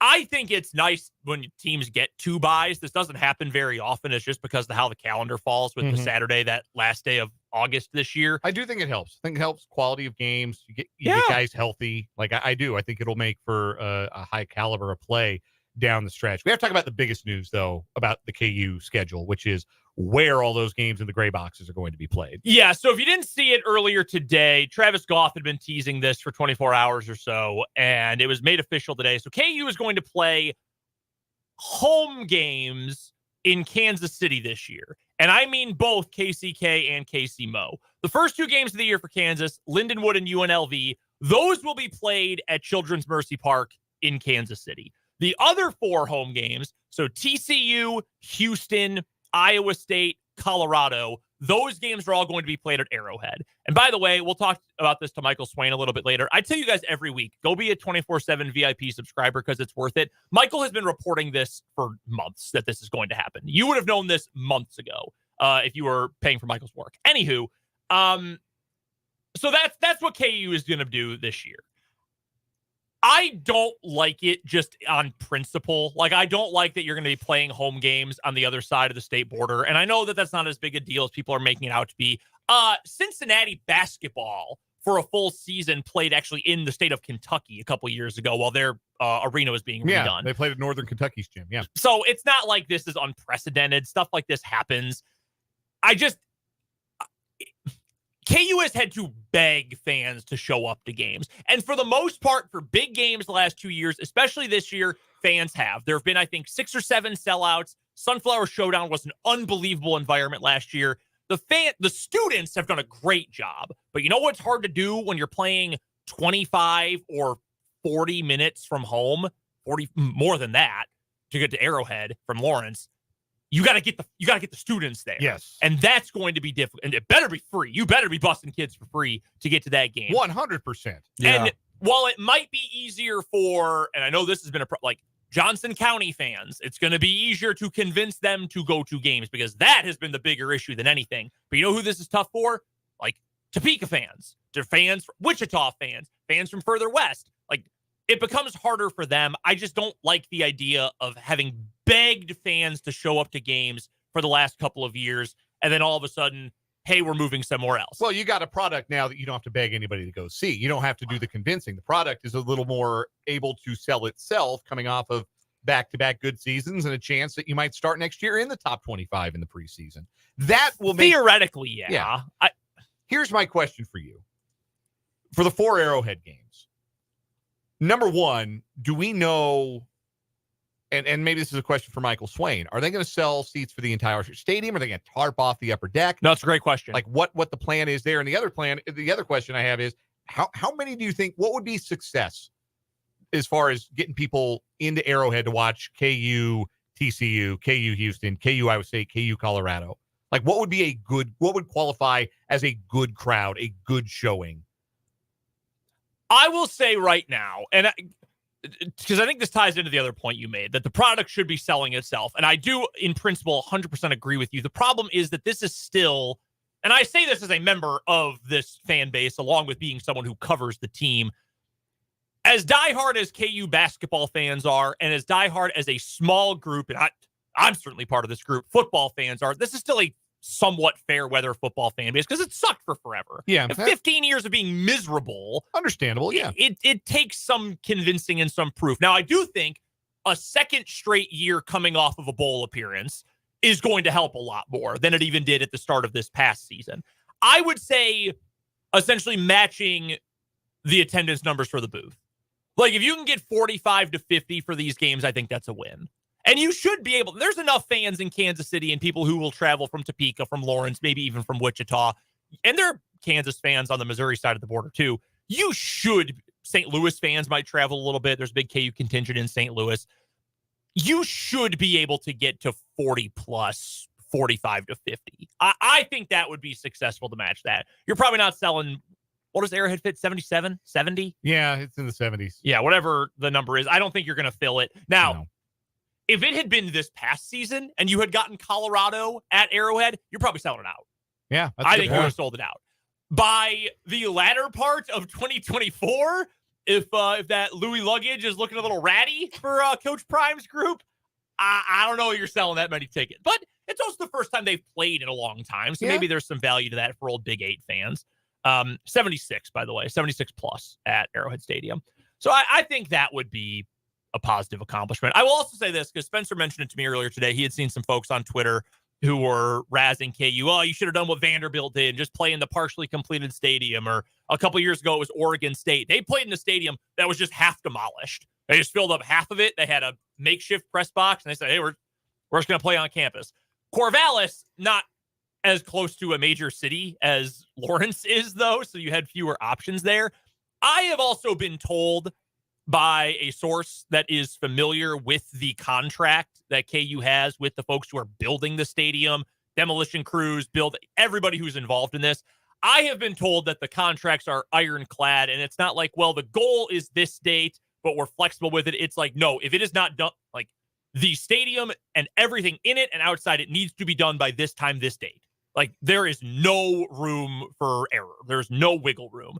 And playing a game in Lawrence, even a couple of them, is a couple of days when you can't be working on the stadium because you have to get game prep stuff done Thursday night and Friday, and then certainly all day Saturday, and then the cleanup Saturday night. So you're going to lose a couple of days with those. So essentially it came down to, we have no wiggle room. This needs to be done at a certain date at a certain time. This is the best way to go about it. So I get it. It is what it is. I hate playing games off campus. I hate it. But so be it. So be it. I'm glad the Sunflower Showdown won't be there, though. I will say that. I'm very glad that game is going to be in Manhattan and not at Arrowhead. That game deserves a campus atmosphere, and you get that Manhattan. You don't get that at Arrowhead Stadium. One last complaint I have about this. Please. They screwed the pooch on rivalry week. The last week of the year. I hate how the Big 12 does this. The last weekend of the year should be rivalry week, and you should be lining up your biggest games for rivalry week. And Farmageddon is on rivalry week, and that's a fun one. And the Territorial Cup, Arizona State, there's a lot of animosity in that rivalry. Oh, yeah. But all up and down the schedule, otherwise, you're not giving us anything that's even like plausibly interesting as a rivalry. There's not even like Cincinnati, West Virginia, or Baylor Tech. You're not even giving us the Baylor TCU. Baylor TCU. You're not even giving us on that last weekend.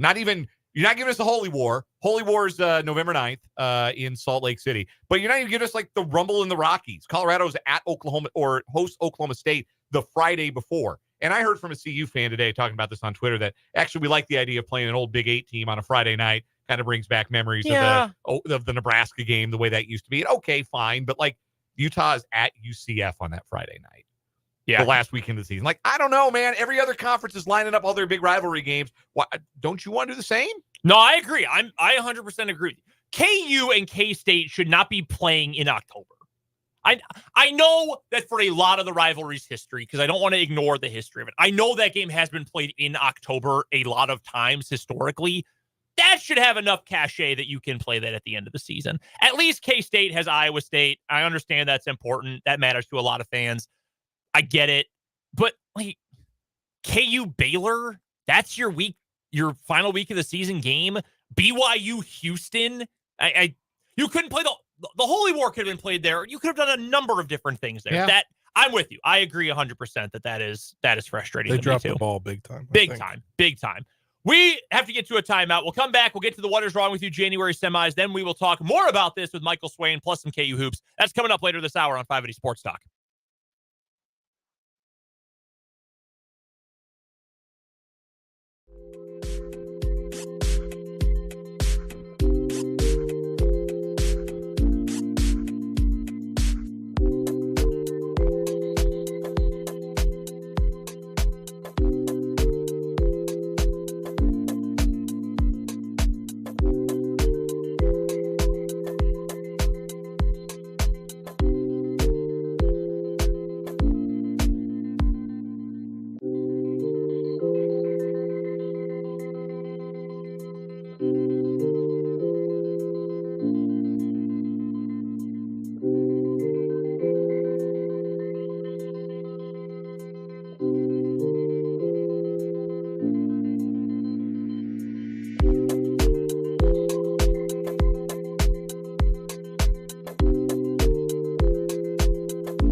What is Wrong With You January semifinals here on 580 Sports Talk with Brendan, Dan, and Spencer. We'll get through these fairly quickly today. Do have to remind you that What is Wrong With You is brought to you by Top City Metal Supply. They cut the metal you need to your specifications, saving you time, money, and material. Never settle when it comes to metal with Top City Metal Supply on South Topeka Boulevard. Our first matchup of our semifinals, it's our play-in game. Our winner from yesterday, Fall of the Couch of Usher versus Bobbing for Fries. Dan, tell us a little bit about Bobbing for Fries. Bobbing for Fries featured 57-year-old Dwayne Waden, a church pastor in High Point, North Carolina, who came to a McDonald's to defend his wife's honor, LaToya Gladney, a 44-year-old manager in training. After she told police her employees were disrespecting her, she called her husband for help. Waden walked into the kitchen and began punching Theodore Garlington, a McDonald's cook, in the face, wrapped his hands around Garlington's neck, and tried to dunk his head in the deep fryer. Before the 34-year-old Garlington could be dipped in the hot oil, several employees interceded, pulling Waden off the victim. Waden was arrested for assault. He is, again, a pastor of Elevated Life International Ministries, where hope starts and life begins. They still one, though. To our knowledge, he operates out of a storefront space next door to Bueno Burrito in Thomasville, North Carolina.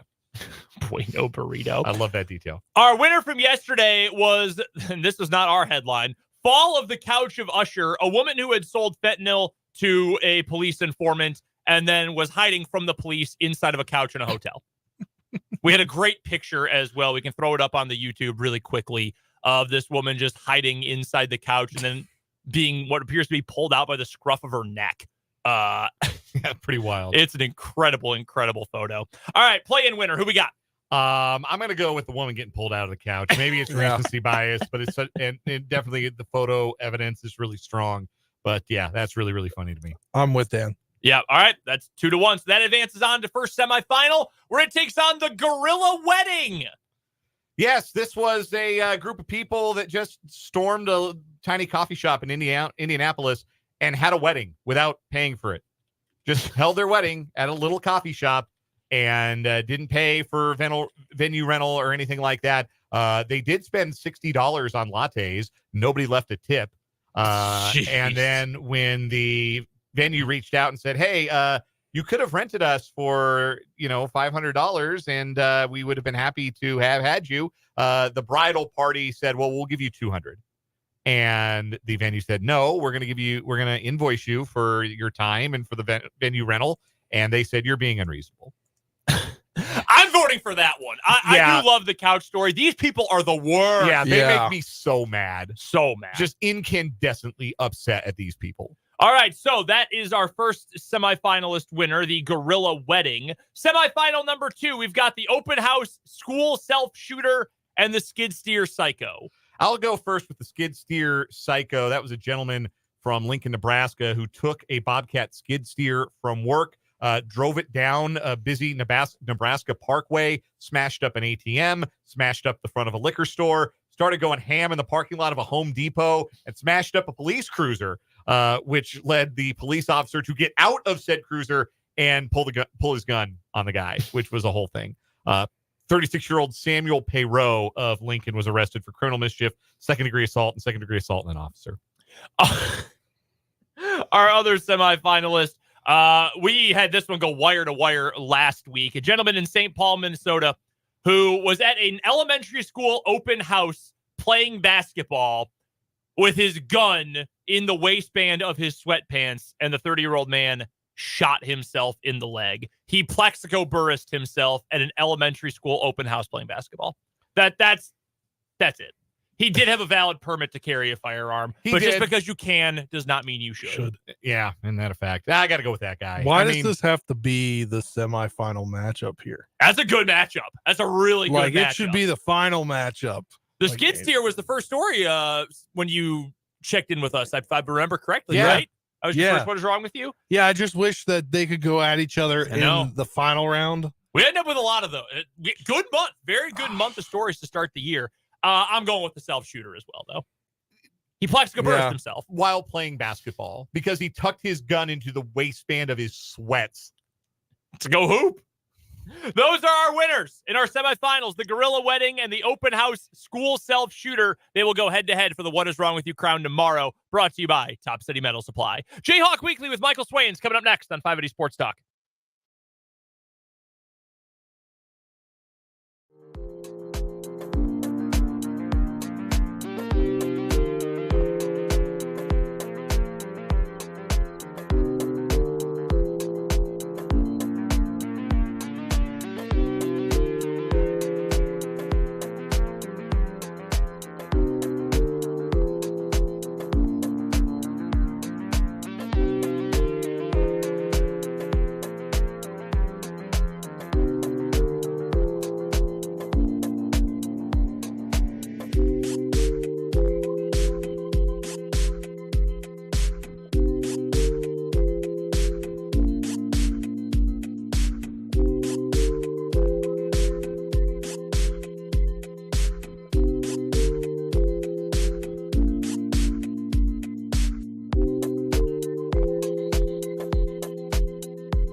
Joining us on the Fleming Place Wine and Spirits hotline is Michael Swain from Fog.net and 24/7 Sports. You can find all of his work at Fog.net. You can find him on Twitter at mswain247. He joins us at this time every Tuesday for Jayhawk Weekly. And I've been telling you guys forever to go be a VIP at Fog.net and 24/7 because you would have known months ago that home games for KU football at Arrowhead Stadium would be in the works. Michael, first thing I've got for you from the football front, how do you like this plan KU's got to have 2 home games at Children's Mercy Park and then another 4 at Arrowhead? I don't know if it's a perfect situation in terms of maximizing revenue, because anytime you do these deals with places like Arrowhead Stadium or Children's Mercy, they're going to take a cut. But I think face value, considering the fact that KU is going to have to, or was going to have to figure out a way to either, make construction go faster, because every time that they'd have a home game, it would impact the timeline. And I think they found a really good solution. I'm most excited for, honestly, seeing what the game experience is going to be like at CMP, because it's not often you get the chance to play a college football game in a stadium that fits, 18,000, a little bit above that. So that for me is going to be really, really fun to see what just the game atmosphere is like. It should be really, really intense and really fun. So, and then obviously I think for the KU players, getting to go play in an NFL stadium is something that's really unique, and it's not something that a lot of college football players get to do, and KU gets to do it 4 times next year. So I think overall it's really cool experience for fans, and obviously it guarantees more people will have the opportunity to see this KU team that could be really, really good in person, right? Because if they just played in Lawrence for the games, right, there's a lot less people that can go see them. So I think overall it's a really good solution, and I think it should be really good for fans too. The football side of things as well, we saw the Big 12 football schedule for 2024 come out earlier today. I only have one thing that I really need taken away from this. How much of a party did you throw for yourself when you found out there were no Friday games for KU this year? I was pretty excited. Look, I mean, a Thursday game in August is certainly interesting. Obviously KU tried to do that last year, and then Illinois kind of was like, you're not doing that. So KU kind of moved it. So we'll see if it sticks, but I think that is I know it's tough for families and for fans, and it's tough to make that work. But for me as a reporter, I'm cool with the Thursday game over the Fridays, and after that, all Saturdays, like I'm totally here for it. And plus, there's not a lot of super long road trips, and underrated part of the schedule, KU goes to BYU. That should be a really fun road trip for the KU fans that decide to make it. Michael Swain of Fog.net is our guest here on 580 Sports Talk, joining us on the Fleming Place Wine and Spirits hotline for Jayhawk Weekly, as he does every Tuesday at this time. Check out Michael and the staff's work at Fog.net, part of the 24/7 Sports Network. You can find Michael on Twitter at mswain247. How much do you think KU can expect to draw to the 4 Arrowhead games? Are they going to be able to get 40, 50,000 in there, more than that? Do you think it gets to the point where they tarp off the upper deck, just try and sell the lower bowl? What do you think is the expectation internally for how well those games do attendance-wise? Yeah, so I think the hope is going to have, a 40,000 plus attendance. The one game you can guarantee that's going to happen is the Iowa State, because obviously, Iowa State fans, it's about 3.5 hours from Des Moines, 3 hours from Des Moines. So it's a quick drive for the folks who live in Iowa. So that's going to be a game and an atmosphere that's going to be packed. Now, I'm interested to see how they handle this. I don't know for a fact how it will be handled. If it means the top section, the upper deck, will be tarped off and they will just sell tickets for the lower bowl, which would be in the 40,000s. I don't know for a fact how that's going to be handled. And I'm interested to see, because obviously you want it to be a very good atmosphere. You also want to get as many fans in as possible, but the last thing you need it to look like is an Oakland A's game, where you've got, a couple hundred people up top and then the rest of it down below. So I think consolidating everyone to make sure it kind of feels more jam-packed than maybe it would if you had the upper deck open and people are more spread out. So I think those are some things that have to be weighed, and I'm interested to see how KU handles it. What will they do you think about the student section? Or if you don't know the answer to this question, when do you expect KU will be a little bit more public about their broader plans? Yeah, I'd assume that's going to come in the months ahead. I would expect that KU will figure out a way for transportation for students, I think. Now, the question, I think, is going to be students, the consistency, right? I think I can't remember off the top of my head, the first home Big 12 game, but I think that's going to be well attended by students because it'll be new, it'll be fresh.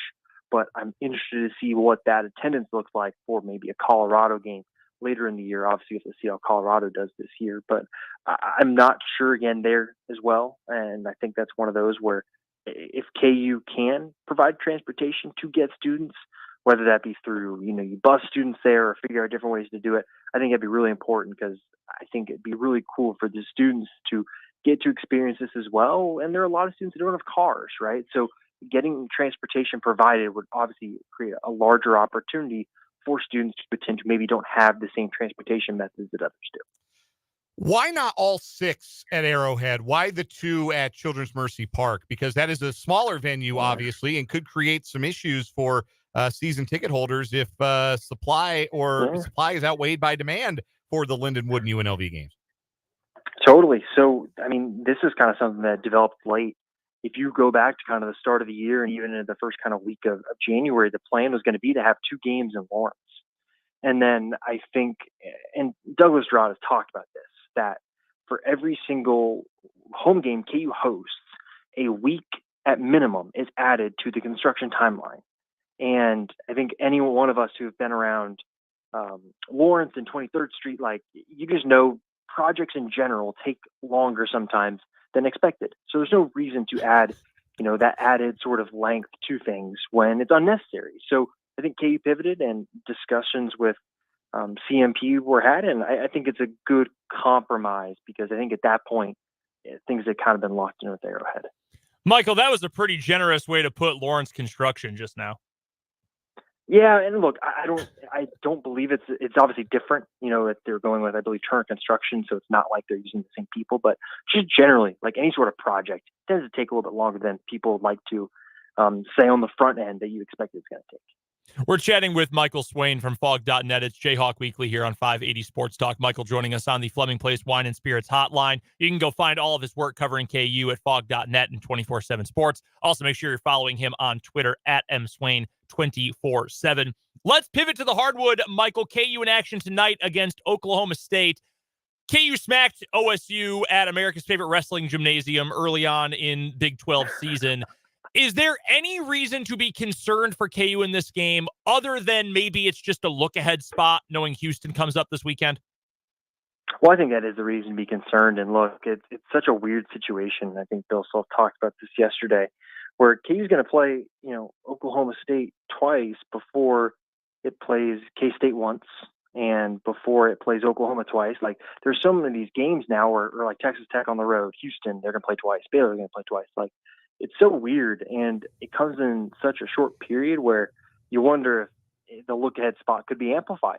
Because those players, remember, 2 weeks ago when they went on the road and smacked Oklahoma State? Like, it's hard not to remember that game and how well KU played and just how dominant they were. So I think for KU, it's going to be really getting a fast start. And I think if they can get a fast start, put the game away early, all of a sudden maybe you can build some momentum for some of those bench guys that KU needs to have step up. Like, it's unsustainable for these starters to be playing 35, 36, 37 minutes a game, because these Big 12 games are just going to get tougher because KU's back half of the conference schedule is just ridiculous. Like, it's a gauntlet. So I think tonight's a really important night, not necessarily because of, getting some of the starters back on track, but I think some of these bench guys really need to come along, and this could be a game to help build some confidence. So I think KU has to come out with a really good purpose early in the game, not have some of those mental errors that we've seen, in turnovers and shot selection, and really try and put the game away early so that I think it can be a better team performance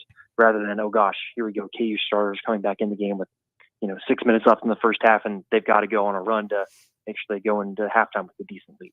And Michael, the books really favoring obviously KU in this one. Looking according to the books, could be like a K-State Houston game that we saw over the weekend.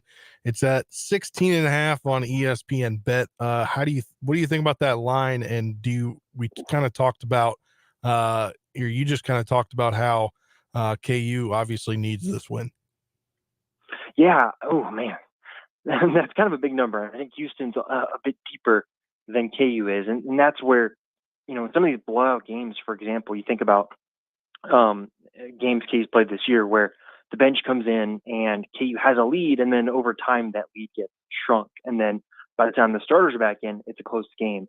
And I think that's why this team has struggled maybe against some of those non-con opponents, some of the guys that they've had big betting spreads against, because the bench hasn't been able to sustain the level that the starters have, and the lead gets dwindled down. So I don't know if I was a betting man, I don't know if I'd take KU to cover that number. I might wait in game to see what happens, because obviously you can live bet these days and the books don't seem to factor in Allen Fieldhouse and the things that happen there. So I wouldn't be betting on this one, I think, to start, in my opinion, just because the bench doesn't give me a ton of confidence. I think those guys need to have a good game. And if they do, maybe it is a game that KU wins by 20. But again, it's kind of one of those I'll believe it when I see it type of things. On Saturday, Michael, Houston comes to Allen Fieldhouse, the two biggest favorites to win the Big 12 this year. I have been saying for a while now on this show, I think 1 through 5, if all you had to worry about was your top 5, I think KU is as good as any team in the country this year. The problem is that's not really how basketball works, especially at this level. And Houston is really good. Dan described them the other day as they all play like they're 4 inches taller than their listed height. They're all junkyard dogs. They're nasty. They're obviously well coached. What would you say are the odds KU can get it done, especially considering they are at home in that game against Houston Saturday? Yeah, so here's something interesting I was looking at over the weekend. Like, KU is, according to KenPom, KU would be an underdog, a home dog in this game if you just went strictly by what the analytics or advanced numbers say. If Las Vegas does that, I would say, yeah, KU as a home dog is just an auto. You want to back that. So I think this is the type of game too that we've seen happen before, where there's a team that's had a really good start to Big 12 play, right? One of the conference contenders, and then they come in down Fieldhouse, and KU is just able to win that game. And I think Bill Self made a really, really good point after Iowa State, where he said, KU can get any team in the country, and any team in the country can get KU, as we've seen. But I think about that comment, and games like Houston are those games that I think, oh, this is a game KU will win, because it's about your best 5, like you mentioned. And that's a game that those starting 5 are going to play, the high 30-minute total. And I think you got to believe that from what KU has shown us, right? Think about the UConn game at home, one of the best teams in the country. And KU was able to win that one, even with the bench not being super great in that game. So it's one of those opportunities for KU that I think just historically and in my mind, I think you just got to pick KU because I'm not going to bet against KU at Allen Fieldhouse. If this is on the road, it'd be a different question, but it's just you can't bet against Bill Self at home. All right, I got to ask, even though your football team is public enemy number one here, since they're playing the Chiefs and since they beat the Packers, your confidence level in your Niners heading into Super Bowl 58? Like a 2? I'm so scared. Like this is worst case scenario for me, guys, because either the Niners win, I'm happy, but everyone around me is pissed off, or the Niners lose, I'm pissed off, and everyone else can rub it in my face for the next year.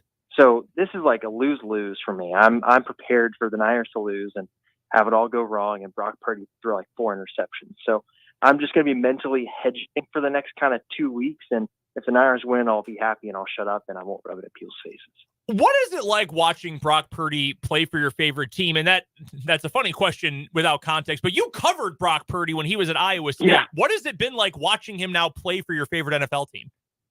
It's crazy because he's the same exact player. Like there's nothing different. Like there are the moments where you're like, oh my God, this guy is incredible. One of the best quarterbacks in the NFL. And then there are other moments where you're like, oh my God, what did he just do? Did he just run to his left and throw back across the field to his right? Like, what are you doing? So it's funny because obviously Brock's a great guy and was great to cover, but it's just, there's some of those moments that you're like, man, you have not changed at all. You're just a little bit stronger now. So it's been pretty fun to watch. Michael Swain covers the Kansas Jayhawks for Fog.net, which is part of the 24/7 Sports Network. I'm telling you, go be a VIP. It is 100% worth it. You get all sorts of inside scoops you're not going to get anywhere else. You can follow Michael on Twitter as well, at mswain247, and he joins us every Tuesday at this time on the Fleming Place Wine and Spirits Hotline. Michael, it's our guy Spencer's first game at Allen Fieldhouse tonight, so show him the ropes if you see him, all right? Sounds great. I hope Spencer has a good time. I have a feeling. First time at Allen Fieldhouse, I think for everyone's a pretty good time. Michael, we appreciate it, man. I think so. Awesome. Talk to you guys next week. That's Michael Swain from Fog.net. Awesome insight into the Kansas Jayhawks. So everyone is telling you, Jesse's covered a million games there. Michael's covered a million games there. It's going to be a fun time. Plus, I hope so. Oklahoma State stinks. Yeah, it's not like I'll go see a game where they could lose. Yeah, that's true. That would sour things a little bit. Yeah. It's going to be an awesome environment, though, for both games coming up this week. We've got 1 hour left of 580 Sports Talk. It's going to be Spencer and I the rest of the way. Dan's on his way to Manhattan. We'll lead things off with headlines coming up on 580 Sports Talk.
580 Sports Talk going up on a Tuesday. Brendan Dworzinski, Spencer Dupuis here with you for the final hour of the show today. Dan Lucero is on his way to the Octagon of Doom, Bramlage Coliseum, where tonight the Kansas State Wildcats have a very important matchup against the Oklahoma Sooners. Pre-game for that contest will begin as soon as we are done here on 580 Sports Talk at 6 o'clock. And then tip-off set for 7 o'clock right here on the Sports Voice of Kansas and your home for all things Wildcats athletics and the K-State Sports Network, 580 WIBW. Before we get there, though, we've got our 580 Sports Talk headlines, some final Chiefs thoughts. We'll look ahead to tonight's games, get Spencer's thoughts on KU versus Oklahoma State tonight. Debut trip to Allen Fieldhouse today for Spencer, so we are looking forward to that. We'll preview those matchups coming up here in just a little bit. As always, we would love for you to be a part of the show. You can find us on YouTube, 580 Sports Talk. Drop us a line in the comments section. And you can also find us on the text line. 785-272-9429 is the text line number. Why don't we dive right on into it? We've got today's 580 Sports Talk headlines. We've got a bunch from. We talked about this a bunch last hour, but in case you missed any of it in our conversation with Michael Swain, or when we broke it all down at the top of the hour when we looked at the full Big 12 schedule. But along with the Big 12 schedule being announced today, we also know that the Kansas Jayhawks will not play any of their home games in Lawrence this coming year due to the construction on David Booth Kansas Memorial Stadium. So KU's first two home games of the year, it'll be weeks 1 and 3 of the season against Lindenwood in the opener and then against UNLV in week 3. Those games will be played at Children's Mercy Park in Kansas City, Kansas at the Legends. That's where Sporting Kansas City plays, Sporting Park, whatever you refer to it as. Those two games will be played there. The 4 conference home games for KU, that includes TCU on September 28th, Houston on October 19th, Iowa State on November 9th, and Colorado on November 23rd. Those games will all be played at Arrowhead Stadium in Kansas City. We heard Michael Swain's thoughts on that last hour. If you missed that, head on over to our website, 580WIBW.com. Check out the podcasts tab, or you can go back and check out the live stream and rewind and listen back to our conversation with Michael. But that is where KU will be playing its home football games this year. I've shared my piece on it. We've had a couple of comments in on the YouTube feed about this. Jayhawker says, who at KU gets the job of telling season ticket holders they're not going to be able to go to those UNLV and Lindenwood games because there aren't enough seats? I don't know, and I do not feel envious of whoever has to make those phone calls. Or they've probably already made those phone calls, I would guess. Yeah, you would hope. Yeah. I feel bad for whoever's going to make those calls because they're going to have a lot of angry folks on the other end of the line. Or it's just going to be all season ticket holders. And that's the only people who are going to go to that game, which would be, or those games, which would be unfortunate if you couldn't get any real students in there.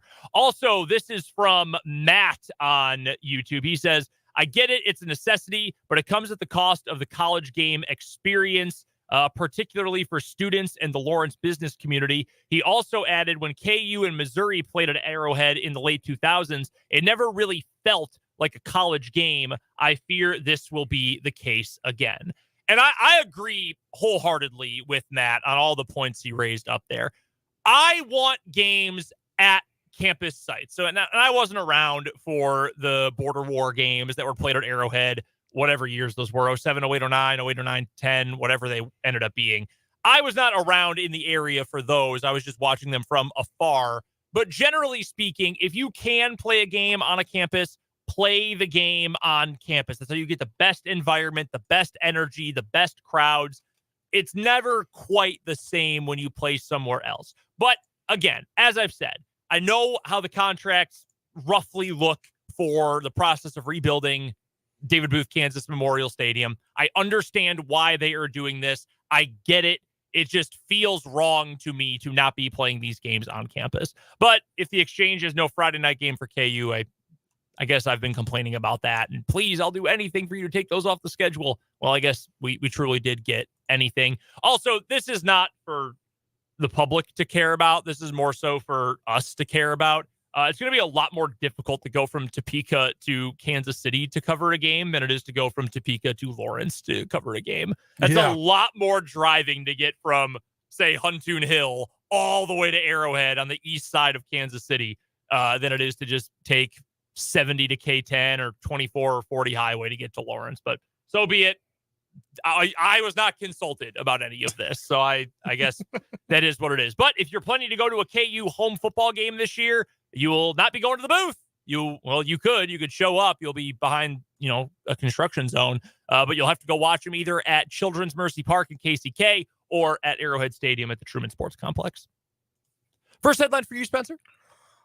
This actually is just breaking right now as we speak. About 10 minutes ago, John Orland, sports media, sports business writer. Long time at the Sports Business Journal. He's now at Puck.News. Yeah, it's a new news startup. I remember when we saw this and I thought, what in the world is Puck? But yeah, it's just it's a news and information startup website, I guess. We talked about the Orioles yesterday, right? Was it on the show yesterday? I don't remember. I do remember the Orioles coming up at some point. I don't Something remember about never paying their guys. Oh, their young guys. That might have been. Was that Dan? That was probably Dan yesterday. Yeah.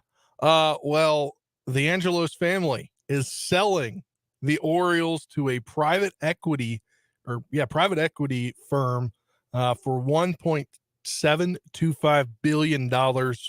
I know from friends that I have that are Orioles fans, this is a long time coming, and they could look to keep their stars with new owners potentially into the future.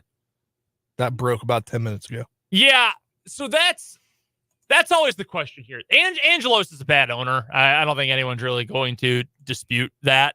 The Orioles just kind of lucked into being good in the last couple of years, and you know that as well as anyone being from the area. Because they've been so bad. Yeah. And they have a decent front office that knows how to draft. Mm-hmm. And all these guys, they're drafted first, second, third, fourth, whatever it is, right. wherever they get in the lottery, which they've just changed the whole lottery system. Mm-hmm. And the Nationals now, who are in the rebuilding mode, cannot do what they did because they couldn't pick in the top 10. Can't pick in the top 10. So, yeah. But a good front office. I like Brandon Hyde, former Cubs bench coach, their manager in Baltimore. They've got some young, fun talent. And Jackson Holliday looks like he's going to be the real deal Holyfield once he gets the full-time call-up, number one prospect in baseball going into the year.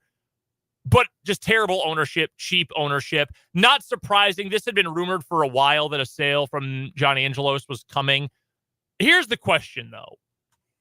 Are these guys who run this private equity group, David Rubenstein and Mike Arrighetti, are they going to invest in the team, or is this just going to be a part of the portfolio? Because if it's the latter, you're no better off. In fact, you might even be worse off. If it's the former and they're actually going to put some money into going out and signing players and trying to make themselves an attractive free agent destination and trying to win, well, then this is a net positive for Baltimore. And I know that sounds like, well, duh, if they're good, it's good. If they're bad, it's bad.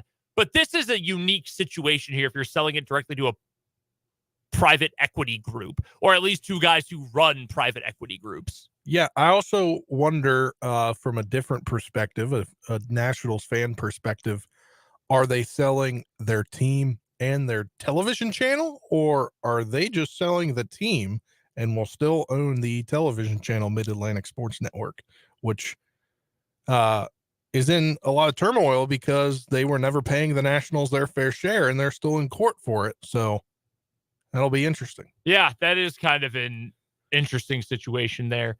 Again, I'm curious to see how this turns out because fewer bad owners is good for Major League Baseball. I don't know if we're going to find out how good these other two owners, though, are for quite a while. It looks like Rubenstein. He'll be as it looks like the MLB terms, the use for decision makers. He will have the control. He'll be the control person. Okay. And he's a Baltimore native. All right. So if you're an Orioles fan, that gives you a little faith that he's from the city. Sure. So obviously, he, at least at some point, cares about the Orioles. Okay. Fair enough. Yeah, we'll see how much that, again, actually leads to anything. That's a big deal, though. Anytime ownership changes, $1.725 billion is a whole lot of money. Yeah. I haven't seen what the valuation of the Orioles are or anything like that. But yeah, that's significant news. That's big time in the world of Major League Baseball. Again, we need more owners who treat their teams like baseball teams and less like assets. And you might respond to me and say, Brendan, it's not your money. It's not the thing you own. Stop pocket watching people. And I will say, okay, fine. I understand that perspective. But at the same time, I love Major League Baseball. I love baseball, the sport. And Major League Baseball is better when you've got teams that are competing, when everyone is trying to win a World Series. And not everyone can, but when you've got teams that are intentionally hamstringing themselves just because they're cheap, that's not good for the sport. And I'm very confident in saying that. Next up on our 580 Sports Talk headlines for today, why don't we dive into the coaching carousel news today? We'll just roll through as many of these stories as we can. Let's start with the surprising coaching news of the day, shall we? Ben Johnson, the offensive coordinator for the Detroit Lions, he has reportedly told both the Seattle Seahawks and Spencer's Washington Commanders that he is not going to leave the Detroit Lions, and he is going to return to Detroit to be their offensive coordinator for another year. So there's a couple ways that you can spin this, or that you could possibly read into this. There is the face value, and this is from Tom Pelissero of NFL Network. Johnson is still only 37, will be a hot head coaching candidate again next year, but first he wants to take another shot at bringing a Lombardi trophy to Detroit. So maybe you just believe that and say, hey, he feels like there's unfinished business. He wants to get that done. Okay. Then you could potentially spin this as he pulled out because he did not want either of these jobs, specifically the Washington job, because that's who he's been tied to for a long time now. And he said, I know Dan Snyder's gone. I know I'll get a top 2 pick. I don't care. I don't want to work for this franchise, so I'm pulling out. Or alternately, maybe this is a scenario in which the Commanders and Seahawks were both going to go in other directions anyway, and to save a little face and to save his future reputation as a head coaching candidate, this was leaked to Tom Pelissero or to Adam Schefter or whoever else and said, hey, I'm not interested, because it's a saving face maneuver. I don't know which of those three outcomes this actually is, but I do know it is very significant that the biggest profile, biggest name, non-current head coach is not going to take a head coaching job for the second year in a row. So just in the last 2 hours, Ben Johnson spoke with somebody from Michigan Live, which is the Michigan's largest local news site. M Live, yeah. This is a quote from Ben Johnson. Talked to my wife about it. We just came to a real good decision of, hey, we're happy where we are. We love where we are. We love being in Detroit, love the people here, and just decided then to go ahead and put the brakes on it right now. It just wasn't the time for us. And then he goes on and on and on. But it's probably a combination of multiple things.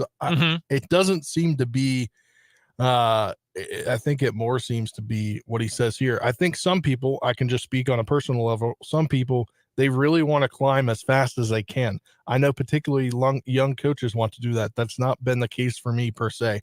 I want to be around football. I want to win football games. I want to be around good people. And when I finally had a chance to step back and take a deep breath and look at it, that was the most important thing. So alternately, you then have Adam Schefter from ESPN, who tweeted earlier today, Ben Johnson was not the head coaching lock that people thought, and his asking price spooked some teams. So is that the truth, or is that the spin from Washington, who got spurned and is now saying, hey, go tell Adam Schefter that actually we didn't want him in the first place? It's hard to know, and the more that we as, and not even speaking as media members, but as fans and people who consume and follow the NFL, the more that we as a public learn about how the sausage is made, the more you have to try to read between the lines on these reports from Schefter or Rappaport or Pelissero or whoever. It's hard to know exactly what happens here. I'm shocked, though. I'm really, really shocked. Me too. So, as I've been saying on the show for the last, week and a half, 2 weeks since I've been here. Yeah. That I think since you got here. That I said I wanted the Lions to lose, so then Ben Johnson could be the head coach of the Commanders. Fun tie-in here with renowned Lions fan on Twitter. everyone knows from his photos that went viral while he was at the game in San Francisco. Eminem tweets, "I guess I should stop recording this diss track, LOL, at Ben Johnson. Thanks for staying." That's pretty funny. Yeah. I didn't know he rode. I mean, I know he's Detroit through and through. I did not know he rode for the Lions like that. Maybe he doesn't. They're just good now. All right, so who's next for your Commanders? I don't know. Who would you want the most next? Because you can go Mike McDonald. You could look at Aaron Glenn, the other Lions coordinator, their DC. I don't think you go with their DC because, as we talked about on the show earlier, I think the Lions they're not that good defensively. They just had some good players at some good times, and that defense at certain times helped them, but then at other times it hindered them throughout the season. So I don't think that. I don't want Dan Quinn. Don't want anything about the Dallas Cowboys to come into DC. Obviously, he failed as a head coach once. We don't want to retread. Sure. I got two options here. Okay. One is out of left field because he hasn't even interviewed, and it would be a retread coach, but I think he's still got some good years in him. Mike Vrabel. And then a guy who's already interviewed for the job, has connections to the GM from his time in San Francisco, is the OC for the Texans, Bobby Slowick, who was actually on the then Redskins staff at one point as a low-level staffer because his dad was a position coach, I believe, in 2011, 2012. And that would complete the sixfecta. There you go. And one of them would be back with Washington. Yeah. I think Vrabel is not the sexy pick, but you are going to be a better team if he is your head coach. If he shows up, you are going to get the most out of your guys, whatever that is. I still can't believe he hasn't ended up with a coaching job this cycle. So I think either of those would make some sense. Slowick, though, man, that's an even faster burn than Ben Johnson would have been. That would be not shocking, but somewhat surprising, I would say. Other news from the coaching carousel today, the Pittsburgh Steelers, they have a new offensive coordinator. It's Arthur Smith. Arthur Smith was a really good offensive coordinator for Tennessee for a couple of years before he became Atlanta's head coach. I think based on the way Arthur Smith carries himself, how things went for the Falcons, I think that makes sense to keep him as an offensive coordinator. I don't think he will be an NFL head coach again. I mean, maybe he will. I don't think that's a great fit. Some guys are just meant to be coordinators. Yeah. They're meant to be play callers, and that's it. And I think Arthur Smith might be that guy. And I think that's a good fit for Pittsburgh. I really do. I think he's got some interesting offensive ideas. I think as a head coach, he made himself act like he was too smart for common sense, which I don't think he showed nearly as often when he was in Tennessee as their offensive coordinator. So I like that for Pittsburgh. They need something to get that offense going. And I think that's a positive move for Mike Tomlin. I really do. So I think that's a plus move right there. Also, the Broncos, who are just so far beyond parity at this point, have hired another former Saint. Former Saints offensive coordinator Pete Carmichael, who was with Sean Payton for forever, got fired this year by the Saints because it turns out without Sean Payton, he clearly can't do his job. He is being hired to an assistant role with the Denver Broncos. They are beyond parity at this point. It's funny because it's not a team we cover or care about, but goodness gracious, stop hiring Saints guys. Stop trying to make the first part of your career happen all over again, Sean Payton. There are other smart and talented NFL coaches, assistants, whatever, who are out there on the market. You don't just have to hire the guys you all knew from New Orleans. Next up, any other headlines for you? I do not have any other headlines. I've got a couple of quick ones here. One, I love this. So I was telling you about this a while back. I was giving you a little bit of a lay of the land of the high school sports scene in Kansas. 6-man football in Kansas. Because in West Virginia, I believe you told me there's only 8-man, right? No, there's just 11. Just 11. Oh, they don't even have 8-man in West Virginia. Some colleges have sprint football. Yeah, I know about sprint football. I could have played sprint football. I think I might have just been within the cutoff to play sprint football at wherever. What West Virginia school plays it? Ooh, I don't know. Because only I think some D2s. I think there's only like 20 schools in the country that have sprint football. I know the military academies both have it. But in Kansas, we've got 8-man and 6-man football. And today it was announced in a press release from the Kansas 6-Man Coaches Association that on June 1st of this year in Dodge City, there will be the first ever Kansas versus Colorado 6-man All-Star games. And it will be the Kansas North All-Stars and the Kansas South All-Stars going head-to-head against North and South 6-man All-Stars from the state of Colorado. In the press release, it reads, a new tradition begins as the Kansas 6-Man Coaches Association is proud to announce the first annual Kansas versus Colorado 6-man All-Star football games. The contests will be played on Saturday, June 1st at Memorial Stadium in Dodge City. The event celebrates the best 6-man players in both Kansas and Colorado. The first game will be played at 11, pitting the North against the North. And then at 2 o'clock, we will see the South versus the South. A medal ceremony honoring the players and coaches will follow each game of the day. Your head coach for the North All-Stars, Chris Walden from Shiloh, and the South will be Lance McGuire, the head coach of Cunningham. That is really cool. I love that they're doing this. And those summertime All-Star games, you've got obviously the Shrine Bowl, which you will hear on our airwaves coming up this summer. Where is the Shrine Bowl this year? I don't remember where they're going to host it. Is it going back to Hutch? It might be going back to Hutchinson this year. I will look that up for us. But you've got the one, I don't remember what they call it, that goes on in the Kansas City area. It's the border showdown or whatever the hell they call it, where you've got kids from the KC Metro on either side of the border who play against each other in that all-star game. I think this is really cool. I really enjoy the fact that this exists, that this is a thing. And that's cool to have the two states going head-to-head against each other. By the way, the Shrine Bowl will be in Emporia this year, so just down the turnpike in Emporia at Welch Stadium. Before we hit the break, yeah, Albert Breer is reporting. So another name is now out of the head coaching race for the Commanders. Texans offensive coordinator Bobby Slowick has agreed to a new deal in Houston within the last few days, which includes a significant raise per sources. Slowick impressed NFL clubs in the interview process, so they wanted him back. He'll be a hot name in 2025, according to Albert Breer. So I guess you go with Mike McDonald. Mike McDonald, yeah. Or Dan Quinn. You had him in this morning before they went out to Detroit. They had Dan Quinn in for an interview before Dan Quinn. I think he went to Seattle today, or he was there yesterday. One or the other. Mm-hmm. And apparently that went really well as well. So I don't know where you go offensive coordinator wise if you hire a defensive minded head coach. I don't know where you go.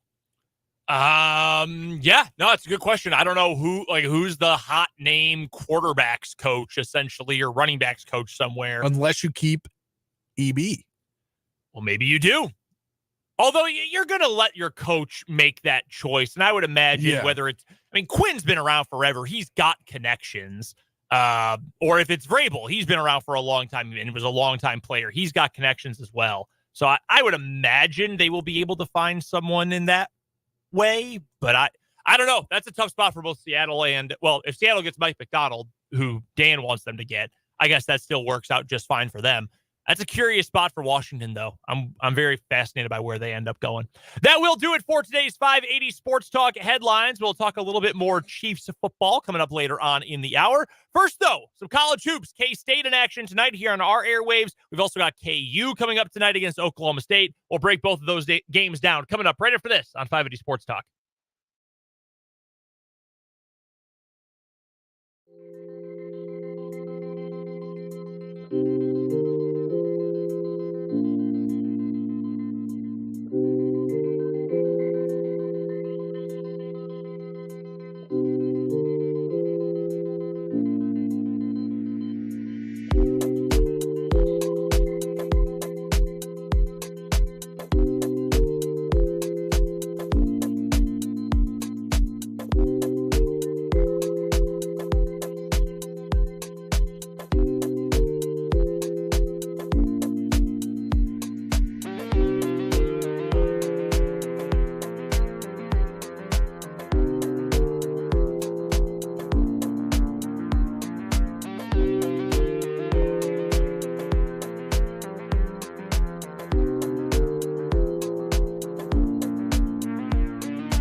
Brendan and Spencer here with you on 580 Sports Talk, 533 on a Tuesday afternoon. Don't forget, top of the hour, we've got K-State Hoops pregame coverage coming up. K-State taking on Oklahoma tonight. We'll get to a preview of that game and KU versus Oklahoma State in just a second. Wanted to address this real quick from the YouTube comment section from Barbara. And appreciate everyone who's watching along, commenting, texting in on the show today, and just those listeners out there as well. Barbara says, I see Bieniemy is going to get passed up again for a head coaching job. I am going to go out on what I don't think is a very steep limb here. I don't think this is a very hot take to make. I think that ship has sailed. Maybe EB lands another offensive coordinator job. Maybe it's in Washington again or somewhere else. I think he's technically still under contract. Yeah, he is until he gets let go, I guess. The only guy who's been let go, as far as I'm aware, is Rivera. So he might stick around. Maybe whoever the new coach is wants to keep him. Maybe they fire him and go somewhere else. I don't know. Maybe wherever his next job as an OC goes better than this. But to get a head coaching job after this season, which was the goal, right? And we knew that when he took the job in Washington, that he had to show that it wasn't just Andy Reid's show in Kansas City, that he could make it work calling plays, that they would figure out what they have in Sam Howell for good or for bad. He would help Howell prove that he is a starting caliber quarterback, etc. Well, in terms of just your very basic counting stats, the Commanders finished, and if I'm correct here, I want to make sure I'm right, 25th in scoring offense in the NFL this year at under 20 points a game, 19.4 points a game. Sounds about right. Offensive line, not very good. Quarterback, apparently not very good. Running game was okay. Receivers are decent. Not a bad receiving room. Okay tight end room. And the Commanders are no closer to knowing if Sam Howell's a guy or not. That was the disaster scenario. And I'm sure you might feel the same way. I know you have a more nuanced take about it, being a fan of that franchise. But to me, it was very similar, not entirely similar, but like in terms of the principle of the thing, similar to Green Bay, where the most important thing in Green Bay this year was finding out, do you have the quarterback? Is Jordan Love good or is Jordan Love bad? And you have to move on and start all over again. The worst case scenario would be not knowing one way or the other. For Green Bay, it turns out, hey, yeah, he's good. He's the guy long term. In Washington, you probably feel a little bit more like, no, he's not the guy than yes, he is. But do you know for certain? No, I mean, my issue is I thought they should have named Brissett the starting quarterback. And if it went downhill from there, 6 to 8 weeks in, see if Sam Howell can right the ship. Yeah, that makes sense. That didn't happen. And then Brissett got hurt the week that he was supposed to start. So then they ended up not even making the switch at all late in the season. But when he came in to the games, the few games he came into, he was solid. Yeah, the game was over, whatever. Maybe teams were playing differently, but still, if you complete passes, that's what this league is. When you look at, is a quarterback going to be successful? Is he getting the ball out on time for a team that was sacked, on pace to have the most sacks ever in a season? And when he was in a quarterback, Brissett, it didn't seem to be a problem. Yeah, and I think that's probably a fairly damning accusation against, or a point against, Eric Bieniemy. And but he didn't have I don't think he had the say to say, I want him to be my starting quarterback, because Ron Rivera was essentially the GM as well. Yeah, that's certainly true. So he had personnel decisions. So it was Eric Bieniemy, like, I'm just going to coach here, see if I can show a good offense out there, play call very well. And there was times throughout the season where he flashed when it came to his game planning and play calling, but then other times, it wasn't helped by the play of the team. They were 26th in the NFL this year in drop back, expected points added, 25th in overall EPA per play. If your entire goal this season was to prove I can do it without being just an assistant for Andy Reid, I don't think he succeeded at that. And it's not all his fault, like you laid out, but I think that ship has sailed on Eric Bieniemy. I think it was getting close to that point anyway, and I think that's why he left Kansas City in the first place. And now I think it's becoming kind of clear that he was not the offensive genius that maybe some people thought he was going to be. Because if you after years of give him an offer. Bieniemy's got to get a chance. He's going to get his call someday. He's got to get interviews. Someone give him a chance. We have not heard a peep. Not a peep. He interviewed because he was there. Because he was already there. He interviewed with Josh Harris because Josh said he was going to give him a shot at an interview.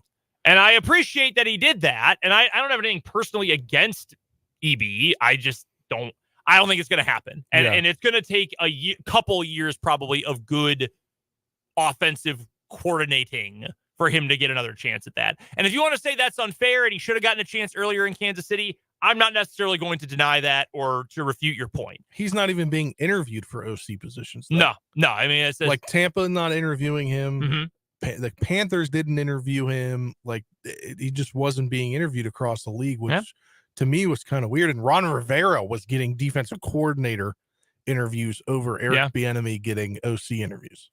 Let's pivot to college basketball, shall we? A couple of games coming up tonight. We'll start with the KU game because you're going to be there. First game at Allen Fieldhouse. Other than getting to experience the vibe of Allen Fieldhouse, the light show now that they do when they announce the starting lineups, the thumping, when they play the hum right before the final media timeout, you're going to enjoy it. But in terms of actually what you're going to see from KU on the court, because I know you're getting a little more used to KU and K-State, knowing these teams a little bit more. What are you hoping to see out of this Kansas team in person tonight, knowing they're going up against the worst team in the Big 12? They get to go back home where they are almost unbeatable, and knowing that they need a win after losing 2 of their last 3 and losing on the road this weekend. I am looking forward to seeing a team that isn't looking to Saturday to a much inferior opponent. Because, I mean, we talked about it with Michael Swain earlier. I asked him the question, when you look at the books, 16.5 is what they're favored by. It's a big number. I think you got to go in there and you got to act like you're not supposed to win this game and play as if you're not supposed to win, and see what Furphy can do tonight. See what, McCullar can do as well. And then in the second half, when you're up maybe by 15, maybe you cool it a little bit. I think McCullar is the one I'm watching in this game because he needs to get right offensively, because it has been, I believe, in the last 2 games, he's shooting 28% from the floor, a 5 of 16, a 5 of 18, or 5 of 17 and 5 of 18. Whatever it's been, it has not been pretty for Kevin McCullar. Yeah, I think it's 10 out of 35 in his last 2 games. And I know he's got the bruise on his knee, and that is certainly making things more difficult for him, and I understand that. But you need him to be good because you have such little depth. You don't have the benefit. Even last year's team, which was far from perfect in terms of roster construction, they were able to survive the 1 or 2 games where Jalen Wilson really struggled for one reason or another. This team doesn't have that kind of depth this year unless you get the rare, awesome game off the bench from Elmarco Jackson. Your top 5, or the 4 other than McCullar, they're going to be able to do their thing to an effective degree, but you need McCullar to be better. And he carried the team so much through the first half of the season. I get that. I'm not upset with Kevin McCullar or anything like that, but I do think you need him to get right offensively. And he doesn't need to score like a big man. Like, he doesn't need to go 7 of 9 from the floor every single game to be effective offensively, because he is rebounding. He is bringing the ball up. He can facilitate well as a really, really, really good, in fact, secondary facilitator behind DeJuan Harris.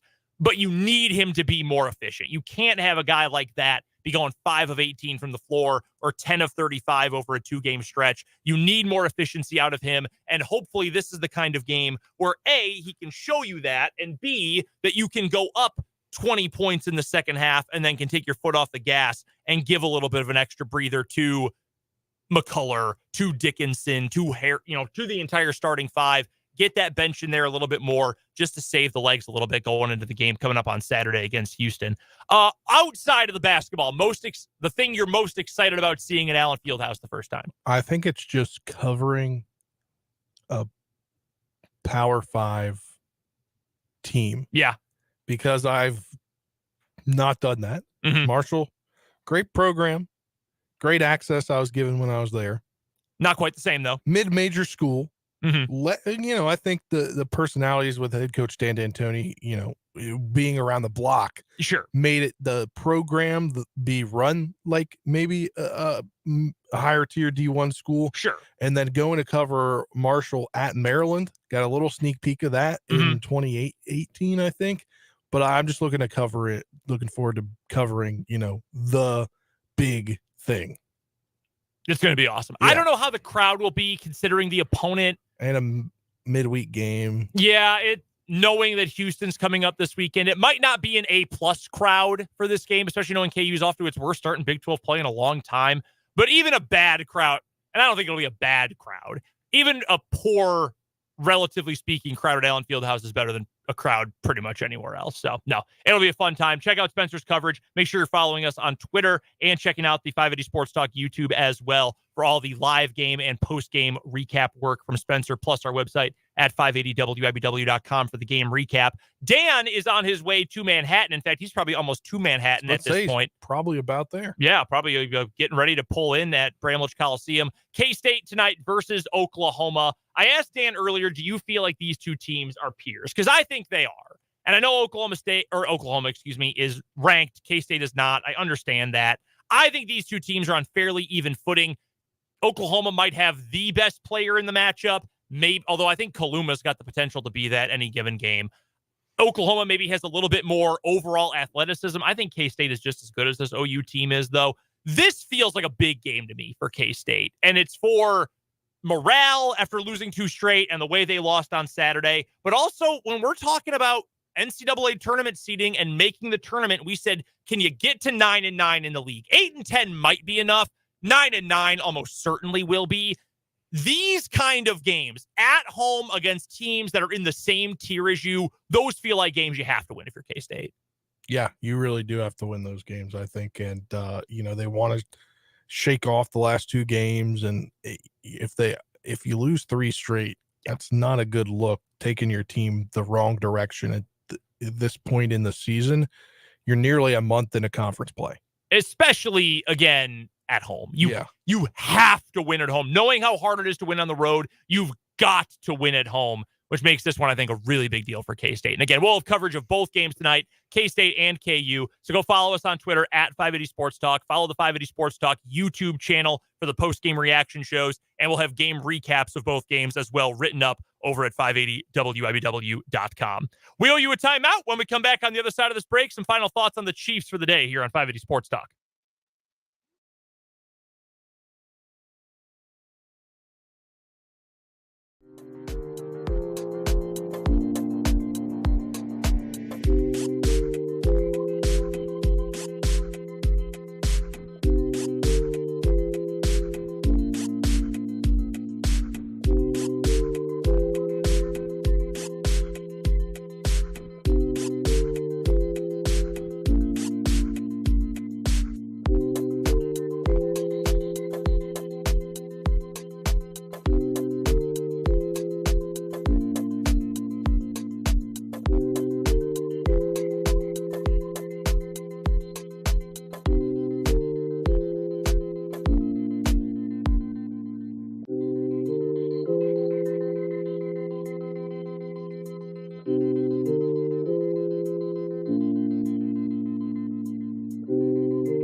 Finishing things up here on 580 Sports Talk today, Brendan and Spencer with you before we send you off to the K-State Sports Network for Wildcats basketball tonight against Oklahoma. Tomorrow on 580 Sports Talk, we will hear from Tim Fitzgerald for the Wildcat wrap-up. We will recap tonight's game between OU and K-State. Plus, we'll get a little national look at Super Bowl 58. Our old pal Jeff Kerr is going to join us from CBS Sports. Been a long time since we've talked to our pal Jeff, so he's going to hop on the show with us tomorrow as we continue our deep dive into everything Super Bowl 58. That is coming up tomorrow right here on 580 Sports Talk from 2 until, if I'm not mistaken, we're off at 5:30 tomorrow night because we got some K-State basketball coming up tomorrow. And I am correct about that. So, yeah, we're off at 5:30 tomorrow for some K-State women's basketball, the number 2 team in the nation, the K-State women. Yeah, they're I feel like we have, unfortunately, because all its Chiefs, not been able to talk about them as much as we could have. Yeah, they've been awesome. This is the first time I saw this from D. Scott Fritchen this morning, I believe it was. Maybe it was last night. This is the first time that K-State has ever, on the women's side anyway, been, and maybe it was both men and women, I don't remember for sure. First time they've ever been number 2 at the same time in both the media poll and the coaches poll. That is awesome. They're doing it right now without Aoka Lee. That is just so cool. So that's coming up tomorrow evening. We'll be off at 5:30. And again, we'll have plenty of Cats basketball to talk about coming up here on 580 WIBW. The Kansas City Chiefs have been incredible defensively throughout really the entirety of the season. But now it's been put to the test week after week. Theoretically against the Dolphins, although, like I said earlier, I almost don't even count that game in the wild card round because the Dolphins would have rather been anywhere but Kansas City for that game. But against the, and I'm blanking on, the Bills. Duh. Against the Bills, the defense had to be good. And while they gave up a lot of points in the first half of that game, they locked it down late. They locked down Josh Allen late. That was a big deal. They were awesome there. Against Baltimore, an even bigger test against what I thought, and still think it was fair to say, was the best team in the NFL this season, and they got it done, and they held them to 10 points, their lowest point total of the entire season.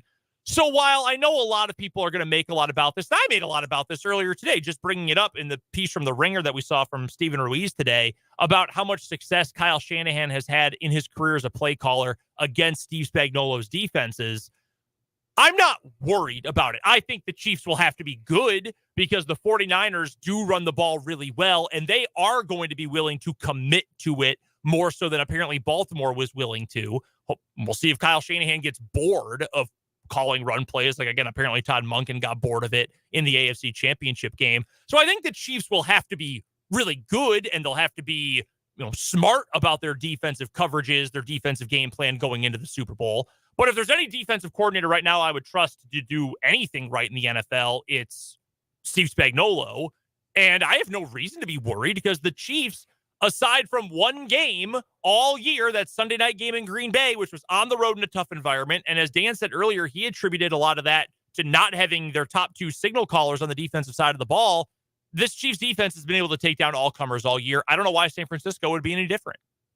Yeah, I don't either. And, to go back to the run game key, one of my buddies, or not, I guess not technically buddies, but somebody I went to college with that's in the media realm, he's like, this week on the show, we should be talking about what the game plan is going to be in the Super Bowl. And I'm like, well, if they made a good this was a Ravens fan. Mm-hmm. If they made a solid game plan for last weekend, you would be. But unfortunately, they decided to abandon the run when they're one of the best running teams in the whole NFL.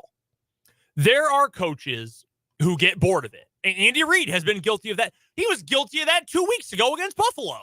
And just run the ball in the second half. And I know that's simple, and we go over this all the time. I understand that's not on Andy Reid's DNA. But there are certain situations, at the very least, where you could say, hey, one more run here.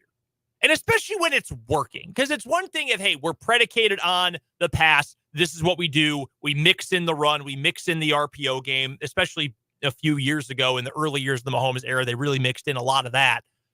But just a little bit more of it. Not overwhelmingly, not totally overhauling who you are, but a little bit more of that. If you commit to it, you probably put that Buffalo game away a little bit more easily. Baltimore, That's your thing. You're so good at it. Why not commit to it more? Why did you get so bored of it?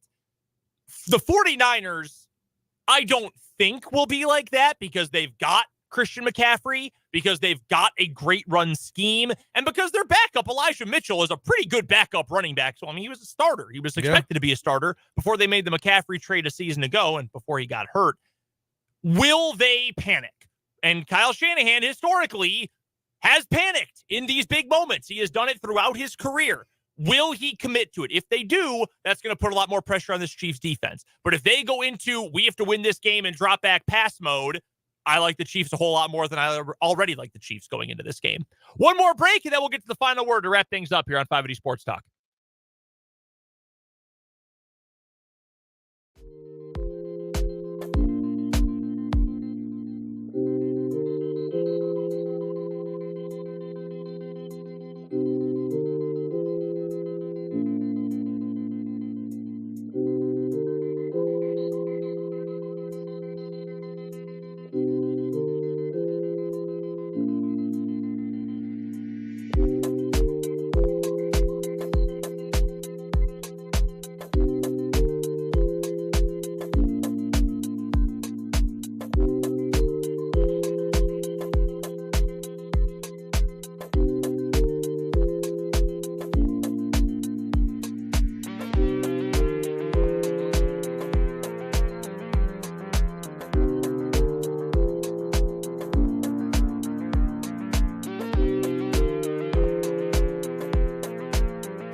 Final word time here on 580 Sports Talk before we send you to the K-State Sports Network. Spencer, you are up first. Final word. Excited for tonight's game at Allen Fieldhouse. Check socials. Check out my Twitter if you want to follow for the first half-ish. Yeah. And then I'll transition over to the 580 Sports Talk Twitter. It's at Spencer Dupuis on Twitter. But looking forward to getting out to Lawrence and seeing what Big 12 basketball is all about. We're excited to hear all about your first trip to the old barn coming up tomorrow on the show. For me, I want to revisit something we talked about for my final word back in the 3 o'clock hour about Andy Reid. And if you someday wanted to make the argument that he might be the best to ever do it, I will be happy to listen to that because I think he is certainly within striking distance of Don Shula's all-time combined wins record. I think it is certainly possible, if not likely, he's got another ring, another Super Bowl championship, at least one left in him because your window is always open when you have Patrick Mahomes. And it's crazy to think about the guy who was run out of Philadelphia, found a second act right away, and has been better than the Chiefs ever could have wished for, hoped for, prayed for. And if you're a Chiefs fan, I don't think that's stopping anytime soon. K-State pregame coverage is coming up at the top of the hour. We're back tomorrow from 2 until 6 with plenty more Super Bowl pregame action and preview action until 5:30. Thank you. 2 to 5:30 tomorrow. Until then, for Dan Lucero, for Spencer Dupuis, I'm Brendan Dworzinski. This is 580 Sports Talk. K-State pregame is up next.